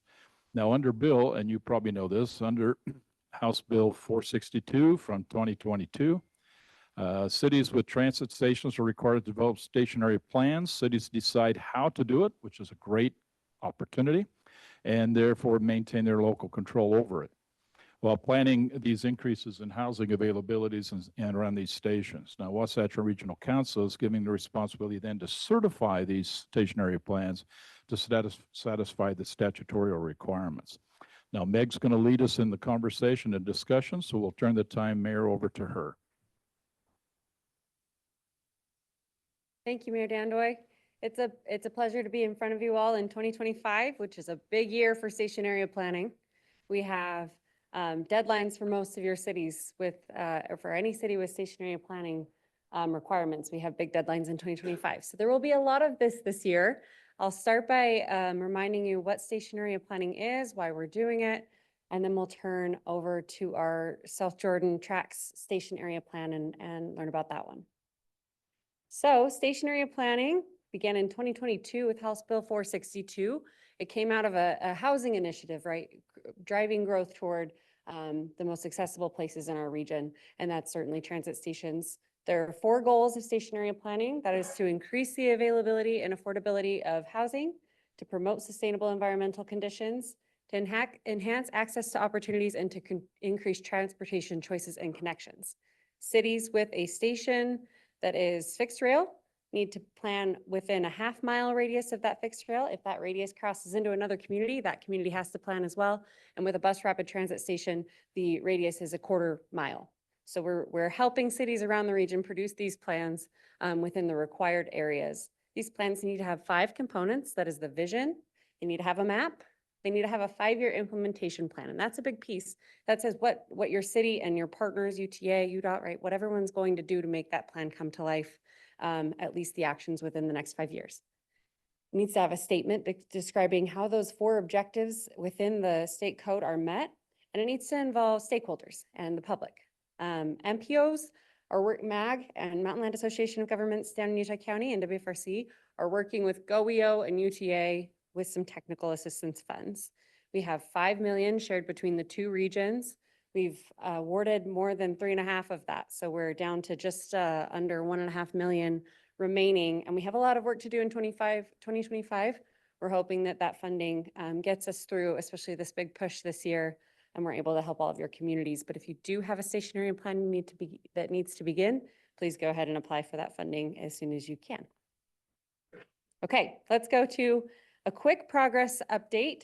We're going to show you this every time just to kind of continue to remind you how these station areas are moving through the process. We have 20 or so that need to get started, 20 that have some predating plans, but we need to update. Over 50 of your communities are working on station area plans, or 50 stations, right? So there's a lot of work being done. We're involved in many of those and very pleased with how it's going. And all of the cities are really just taking the requirement in stride and making great plans of it. We have 4 stations in front of you today to certify. So we're counting by station here. They're all in South Jordan. We have 29 certified so far. And at the end of today, hopefully we have 33. So we're continuing to move along this progress chart here. We've received 25 applications for technical assistance. Thank you for applying. We're happy to work with you on these. Okay, I'm going to turn to South Jordan. Here is a list of the 4 track stations we're considering today for certification. The first is in West Jordan. So the 5600 West Old Bingham Highway Station is in West Jordan, but crosses into South Jordan. South Jordan has planned their portion. West Jordan is working on theirs. South Jordan Parkway, South Jordan Central, which is under construction, and Daybreak Parkway. So because South Jordan Central is under construction and opening soon, South Jordan actually has a sooner deadline for that station area plan. So they've worked really hard to prepare the plan that's in front of you to be done specifically today rather than by the end of the year. So that station can open by first pitch, right, Mayor? This map that's up on the screen is a property ownership map. And I just like to point out that there's not very many colors there. And South Jordan has been working on this area of the region for a really long time. And so I think it can be a little bit alarming to cities when they're asked to plan in an area that is certainly planned, and implementation is underway. So I thank South Jordan for the trust working through this process to synthesize all of those agreements that are in place and come up with a nice summary of what everyone is doing in the area. Mayor, I think I'll turn it to you. Would you like to say anything about this plan? Sure, thank you. So this is unique. These radiuses around these 4 station areas, they all blend into one big project area. So this is 1,000 acres worth of development planning right here, really coming to fruition that we're bringing in the station area plan today. And as has been said, many of you have heard of Daybreak, beautiful master plan community located in the city of South Jordan. And there's a lot of big things happening in that part of our city right now. The first tracks stop to open in South Jordan, right there in the Daybreak community, was the Daybreak Parkway Station in 2011. And there's 20 years worth of planning and work that's gone into this. And so, yeah, to create a station area plan and say, it's time to start planning. We've done a lot of planning and it's already been coming up out of the ground. Like, this is happening. And so to be able to synthesize all of the planning and the visioning and the work that's taken place for a long time, and to create a station area plan that meets the statutory requirements and comes together was both not hard because we had so much planning, and a little tricky because we had done so much and this is already out of the ground. So this is a unique station area plan area. It is unique for what it is. We did an HTRZ, Housing Transit Reinvestment Zone, on this area as well. And there's a lot of good things happening there.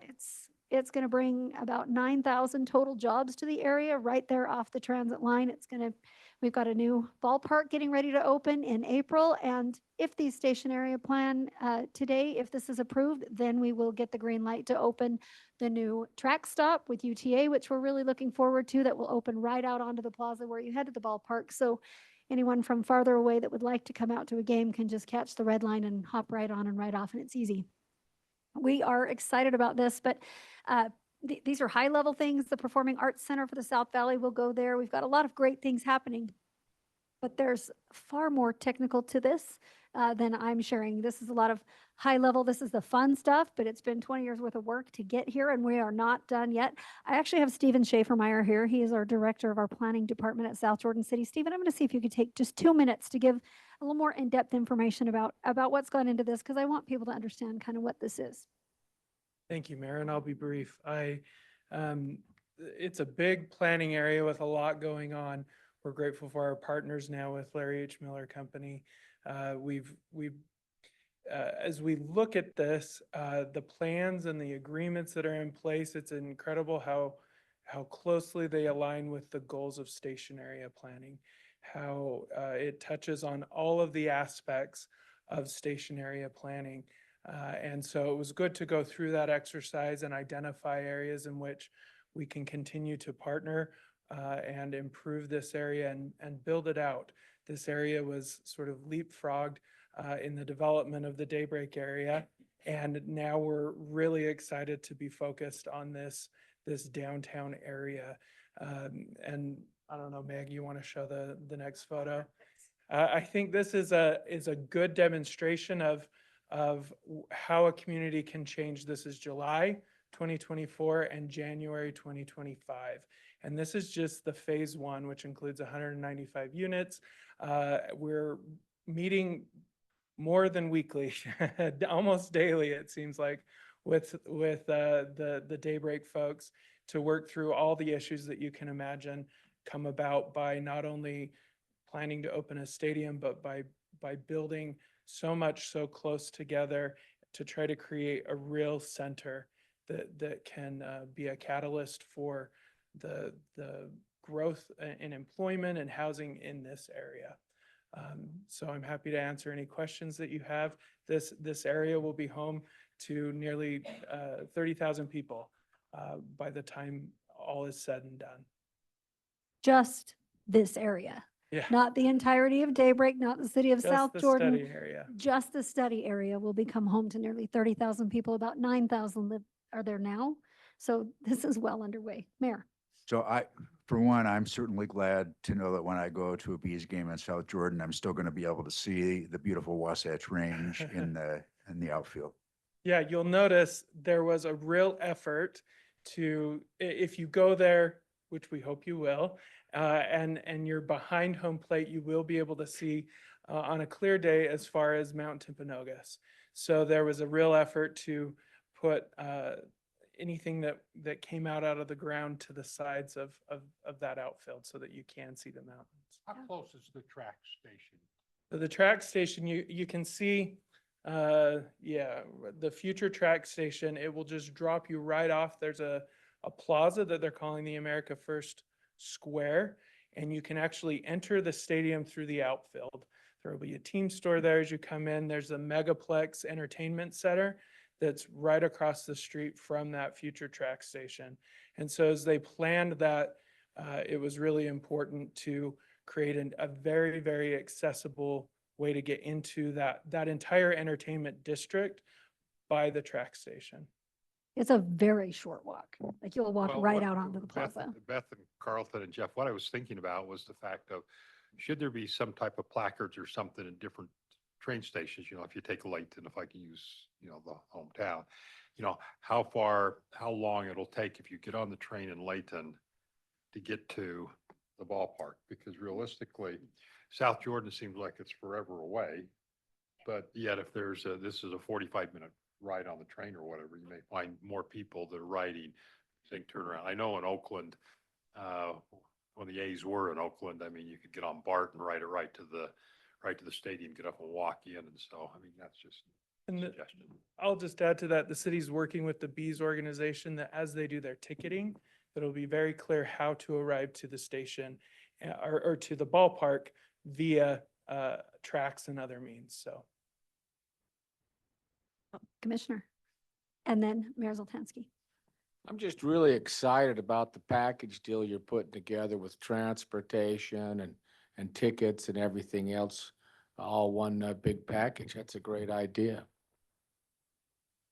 Not an idea. Thank you, Mayor. Thank you. Yeah, when Steve presented this to the Regional Growth Committee, I had to do a double take. I thought these pictures were renderings, and these were actually pictures of what the view is today, especially if you go back one where you show the view with the green. Yeah, that one. First look it took, I thought, oh, that's got to be a rendering if you just started in July, and to know that this is January. So congratulations. That is fast. I think it's also going to be so valuable to have the tracks land right at the stadium. In Sandy, we've got the soccer stadium, but it's still a couple blocks away, and it is a deterrent, especially for families coming into the games. And I know the times that we've had the chance to coordinate RSL games with UDOT and the ridership, you have such a great opportunity to improve ridership. And people have a good experience going to a game, they may take treks to work or to the airport. So once you become familiar with the system, see how easy it is to use. But I just want to commend you, Steve. You did a great presentation at the Regional Growth Committee, and congratulate you, Mayor, and South Jordan and the whole region. That's really exciting. Thank you. Go to. It's interesting. This is only 20 minutes if you fly from Tooele to there. But one of the things. Catapult. Or catapult, depending on what side-by-side I drive. The one thing that we find exciting, and it's interesting because the two valleys are blending much more with how our workforce is working in Salt Lake.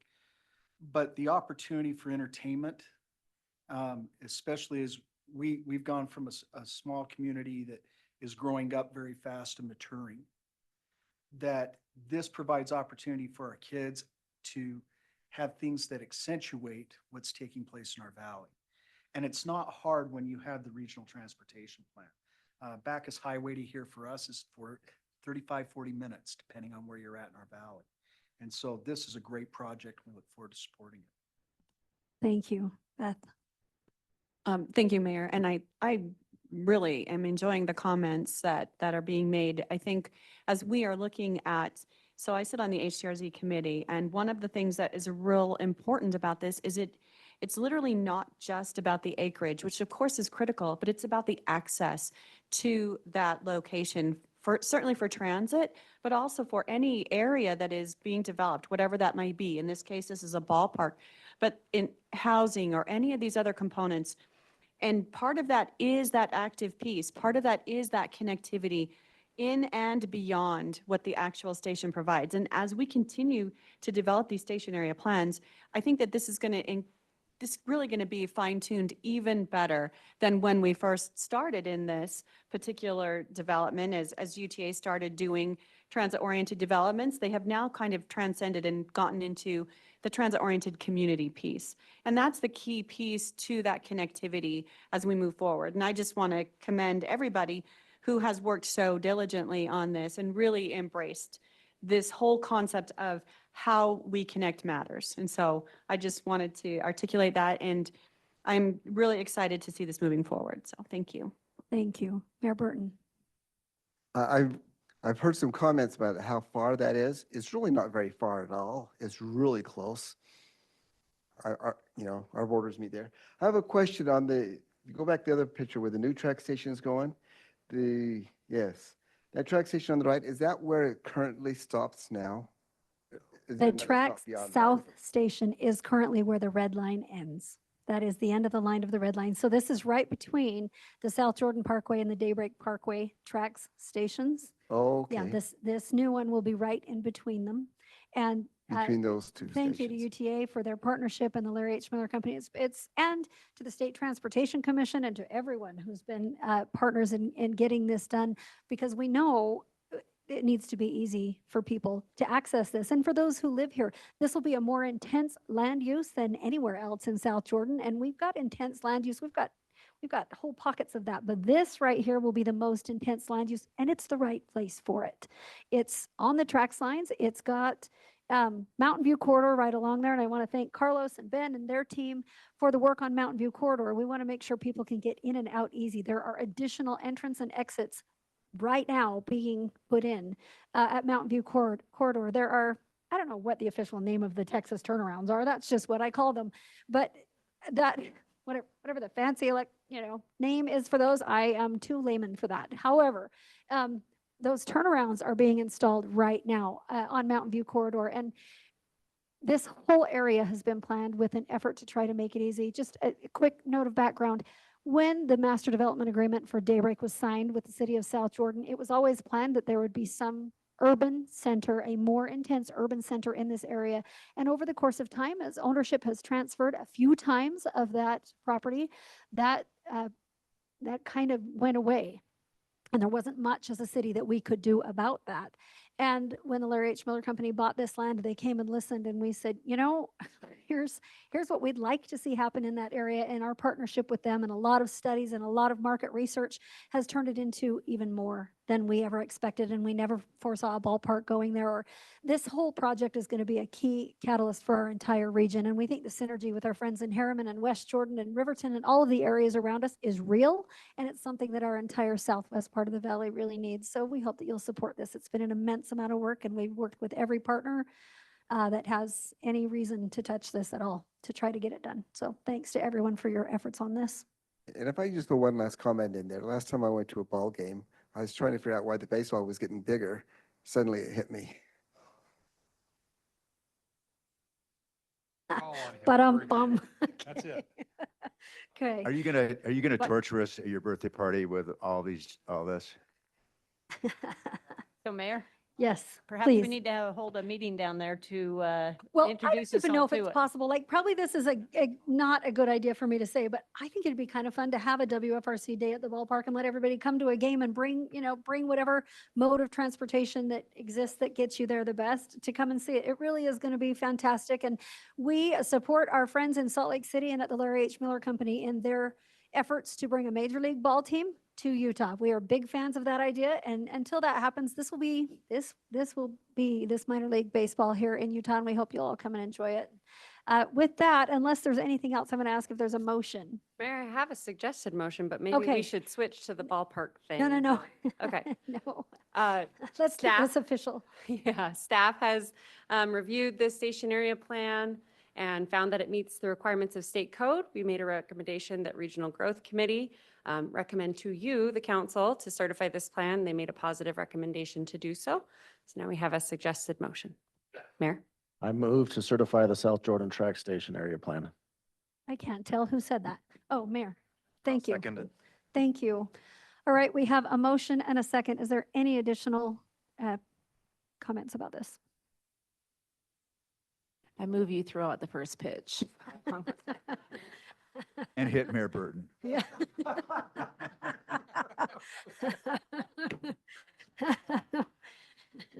Make sure you really approved by acclamation.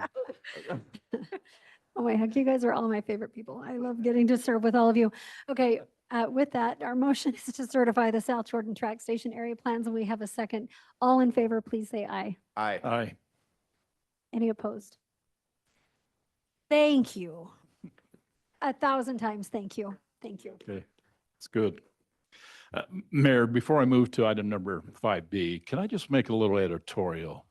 And give a lot of credit certainly for the Wasatch Front Regional Council, but equally important to that is all the people involved. We're going to be interfacing a lot with our legislators for the next few weeks. And I am indicating to you, I remember clearly in 2022, when we started down this journey on these stationary plans, Madam Chair, we have 33 of them completed today. And we did that in large part because the legislators simply went out and says, go out there and make this happen. And we listened and we put the effort and we made it happen. So when the legislators go up there and suggest, okay, and they do, okay, here's a perfect example, in my opinion, of where they said, hey, go out there and do something. We need this to happen.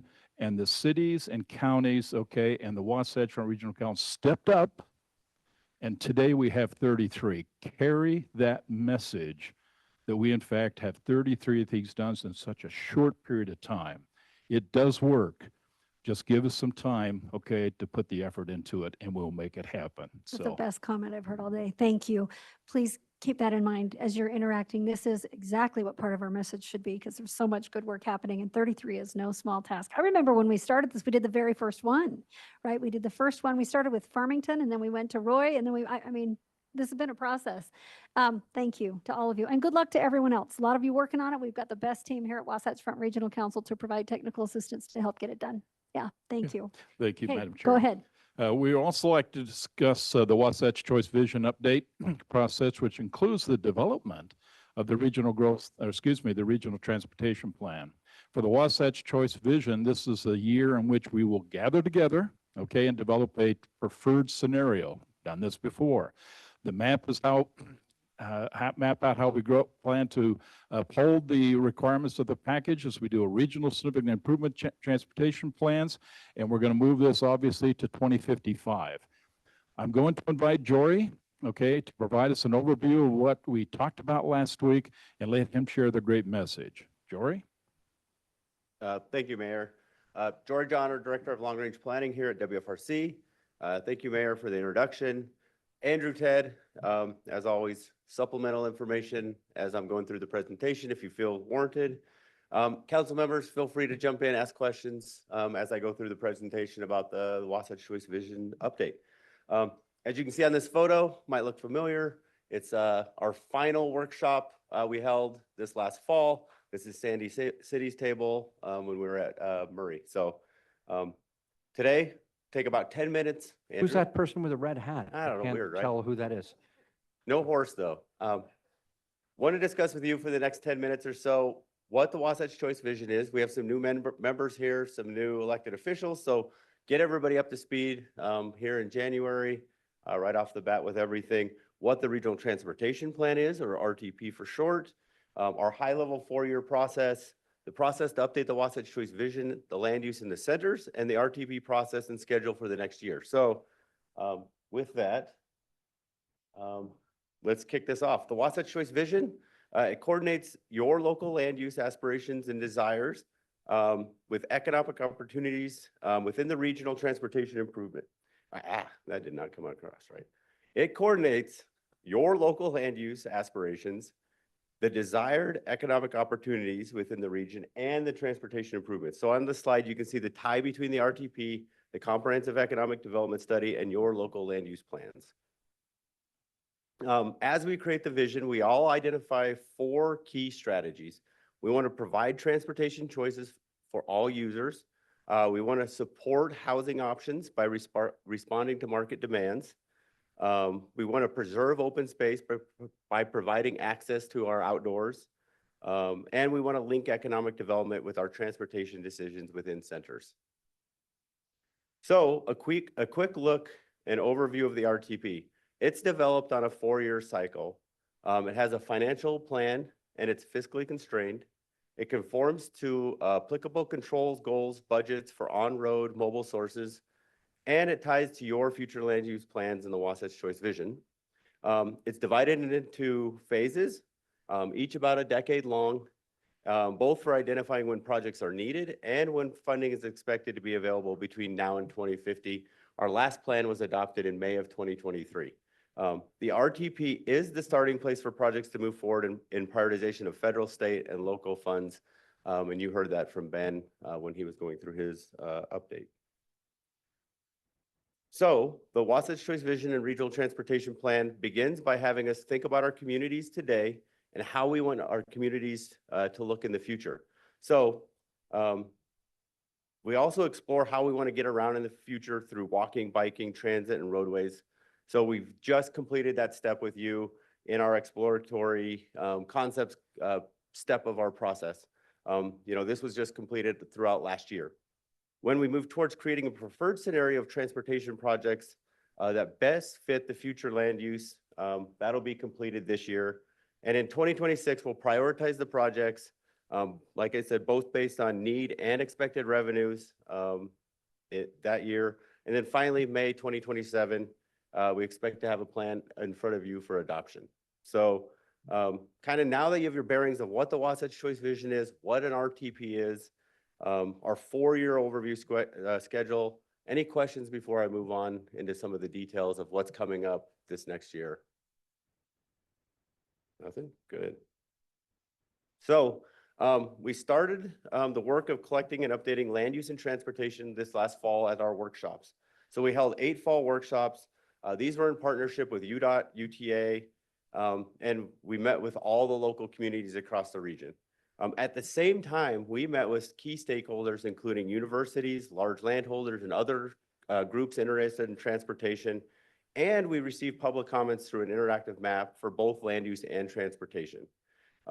These efforts have really great input for our process on land use and transportation.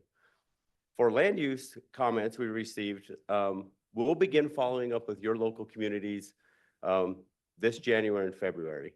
So know that we took your comments, we're digesting everything that you wrote on the maps or followed up on the interactive map.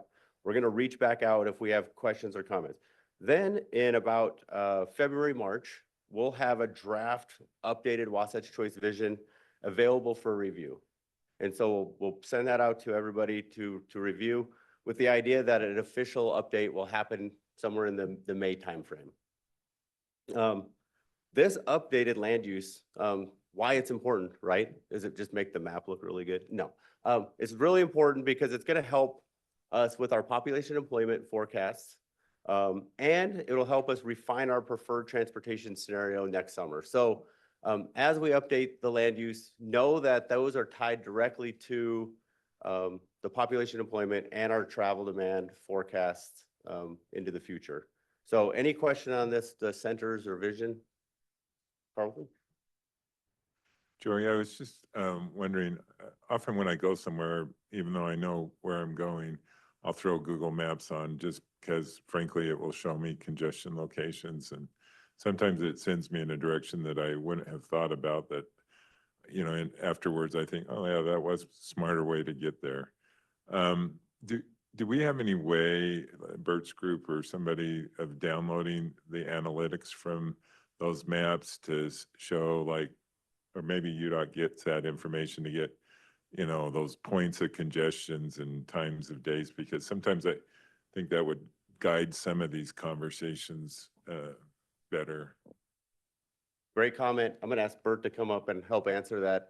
I use Google Maps all the time.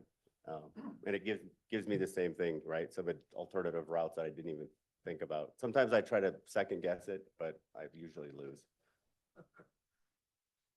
I'm trying to think about how to answer that, but I'll start by saying that most of the work that we do in the analytics group, we're trying to end up with a product that can be publicly accessible, usually in a web browser. So a lot of interactive maps.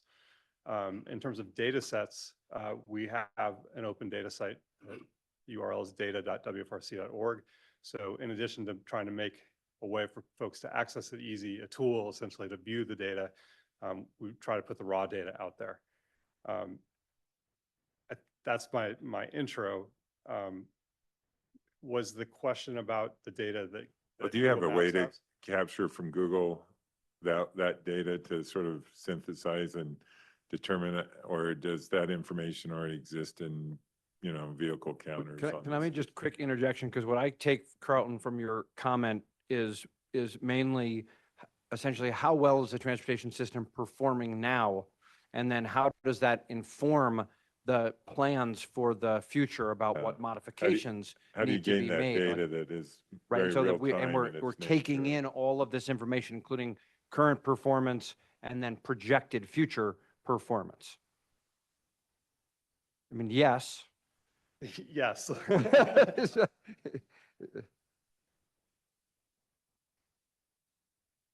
Yeah, I mean, there are a lot of commercial data sources out there. Google Maps would be one. A lot of that's proprietary. We have the option to pursue sort of licensing some of those commercial data sets. UDOT leads an effort to license travel time information on the roadways. There is a lot of commercial data about how folks get from one place to another during the day.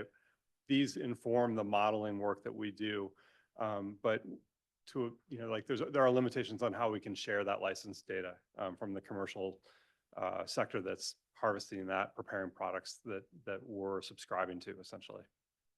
But that does go, the data that we license is a big part of the inputs to our analysis of current conditions and then also the regional transportation plan projects that are under consideration and then the performance measures from the regional plan.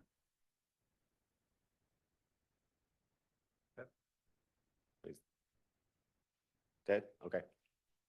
Move on. All right. For the transportation projects, we look at each project through a multiple step process. On this graphic, you'll see a high level step-by process of how we review and screen transportation concepts or ideas for the upcoming RTP. You can access this chart. It's a little harder to see on the screen here. By clicking on, you can find a link within your packet. Sun Valley. From your council packet under agenda item 5B. The timing and more detail of this process matches up with that 4-year schedule that we looked at a few slides ago. For the 2027 to 2055 RTP process, it's very similar to previous RTP processes. This go around, we're enhancing our process to include exploratory concepts. As you can see in the middle of the chart on the left, these exploratory concepts are not included in the official RTP, but would be identified and available to display on the Wasatch Choice Vision interactive map. They're also these projects may be considered for inclusion as circumstances change or further study are conducted. So any questions on exploratory concepts or just the overall RTP process? Joy, let me say one sentence on this. The work that we do here with all of our partners is about striking an appropriate balance in planning for the future in between aspiration and meeting the vision and needs of the future, and also being practical, pragmatic, prudent with the use of public dollars, and we are trying to strike that balance in a way that we recognize those aspirations and also note that sometimes we can't plan, we shouldn't, and you would not want us to just say yes to everything. We would not be doing our jobs, and we would not be being prudent with the assumed future revenues that are coming in that we have to be good stewards of.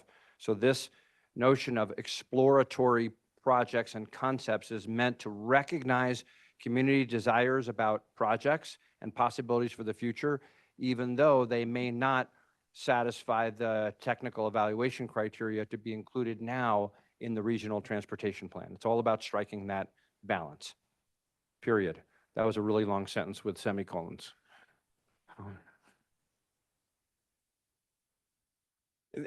In the next 3 slides, I'll discuss pretty much the top half of this, the process, which is the next year of our plan. So on the previous slide, you saw the process.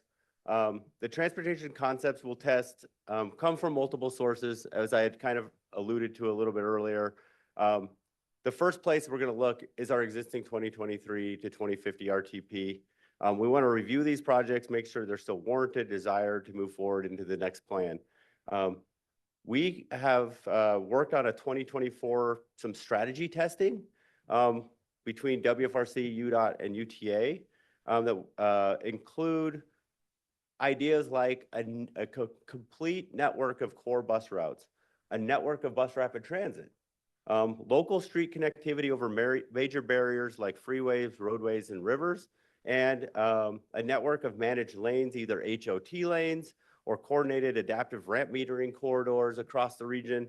And we've also worked on active transportation projects from master plan updates, the Beehive Bikeways effort, and the Utah Trails Network. So those are things that have we've been working on over the last year.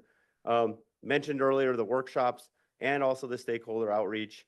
And then we also want to make sure we capture ideas that come from any existing study or study that have happened since we adopted our regional transportation plan, just so that we're making sure we capture any of those. And then I mentioned the public comment period during the previous slide. So that's where we get all of the ideas that we're going to be considering over the next year.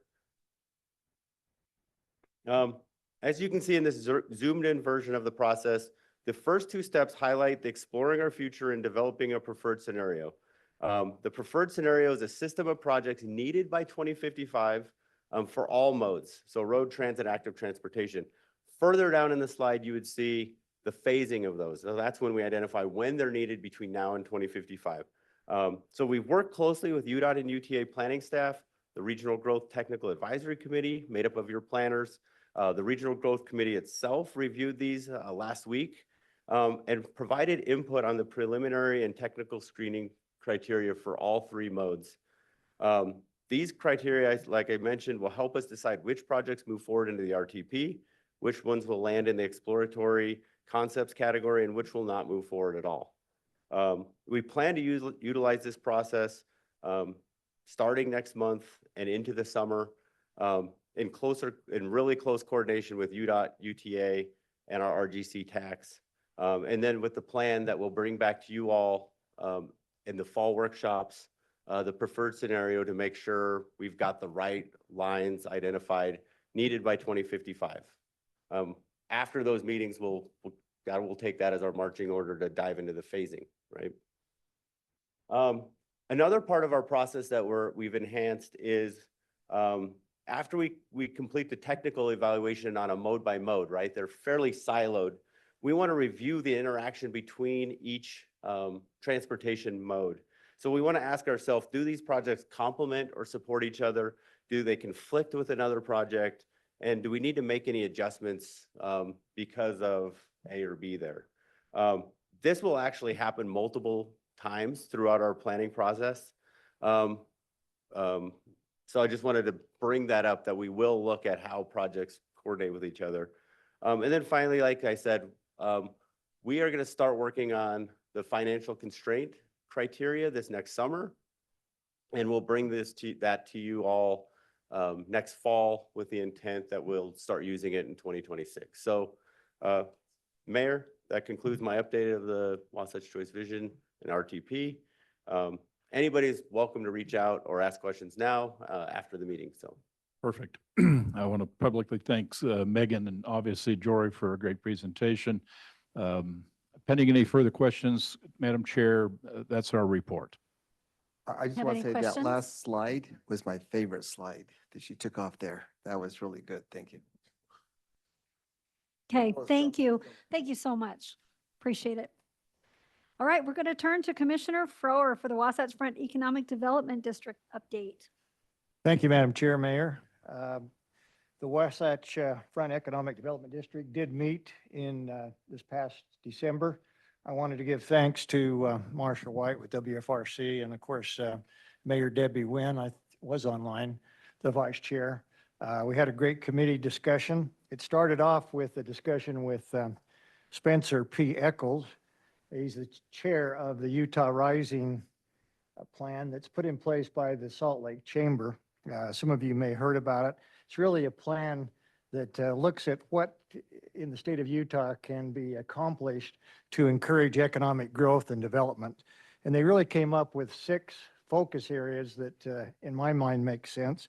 Workforce was number 1, transportation, business environment, housing, livability, and natural resources. Now, some of those may sound familiar to you because they overlay very well or are very comparable with what we talk about with our Wasatch Choice. And in discussions with Spencer, I reminded him of a couple things. First off, he may be in Salt Lake right now, but his roots are firmly in Weber County and Ogden City. And he didn't deny that. So the second thing, I told him he should probably take a look at WFRC Wasatch Choice Vision Plan, and it may have saved him a little time. But they're moving ahead. Spencer is headed the right direction. Obviously, he's heavily involved with the 2034 Olympics, so we appreciate his involvement with our committee. Also, just for your information, we've talked in the past year basically about the comprehensive economic development strategy. That's the 2023 through 2028 plan that we worked on for over 2 years. We continue to work with our partners, both government and private sectors, to see what we can do in working with both the workforce vision, our Wasatch Choice vision, and also the Utah Rising strategy that they're coming up with to spread not only for the Wasatch Front, but and work with Spencer, take some of these into outlying parts of the state that we think could benefit from them. So that's my report, Madam Chair. Thank you so much. Appreciate that and that close alignment and reminder that there's a lot of good work that has been planned and that's being looked at that is probably very synergistic. Absolutely. And could, Thank you. Work close with them. Thank you. All right. We're going to turn to our esteemed executive director for his report. Thank you very much, Madam Chair and members of the council. In the interest of time, I'm only going to do one of the 3 things that I was intending to do. I'm not going to tell you about how we got 2 of 3 federal transportation grants that we applied for. And I'm not going to turn to Janae Nardone, our communications manager, to talk to you about how we'd love to continue collaborating with your communities on outreach and communications. That all can come. I want to do the even more important thing.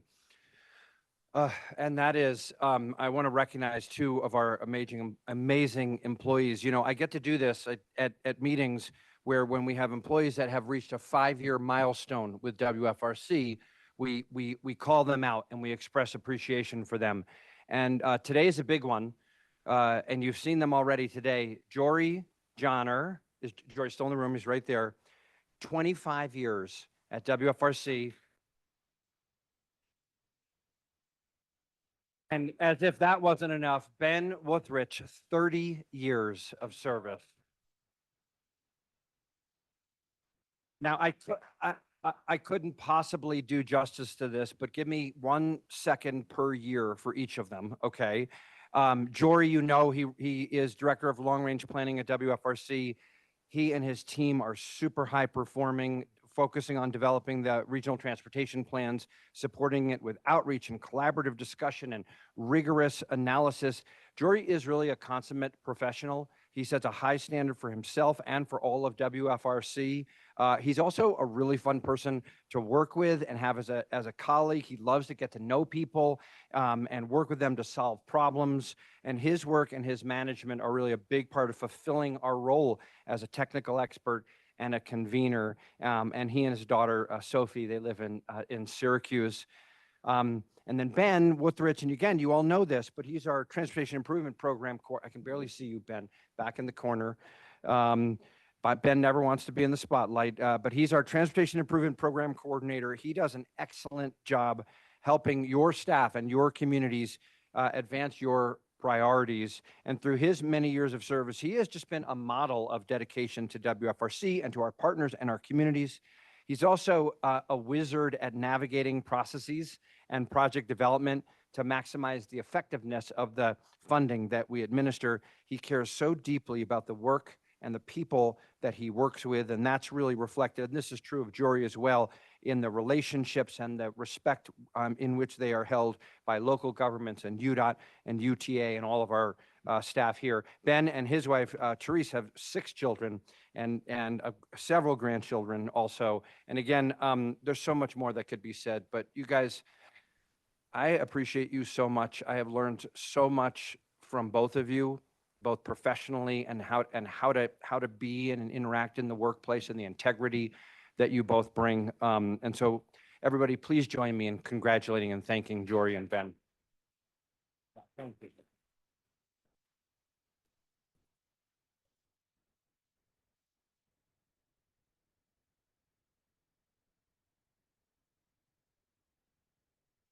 And Madam Chair, that concludes my report. Thank you. Appreciate that. Rock stars, really.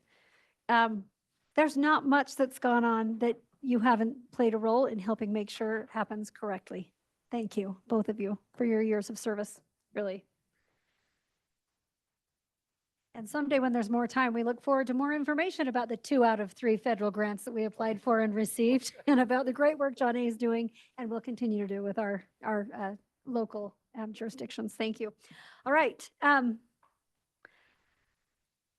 favorite part of every year, the Utah Open and Public Meetings Act. So here's the deal. You know how usually at the end of this meeting, we turn that on and we have it play and everybody can watch it. And statutorily, we are required. We need to do this. It's important. And we can joke about it and take it lightly just because we've all kind of been doing this for a little bit. But it is important, and we take it seriously.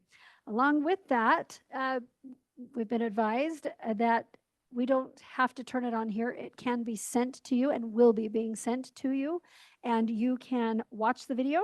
And if you have already seen it, you can let us know. But if you haven't seen it yet, a follow-up email is coming with the video in it. Please do take the time to watch it, because it is important, because we can never take lightly the responsibility that we have and the transparency that goes with it and should go with it, needs to go with it. Can you just do a roll call now on who's seen it in the last 2 weeks? I moved to watch, How many I times? moved Yeah. to watch the I think video we'll- and adjourn at the conclusion of it. I don't know that you're going to get a second on that. I think what We did send it out to you, and we will send it again, and we rely on all of you to watch it. yeah, good. So please do.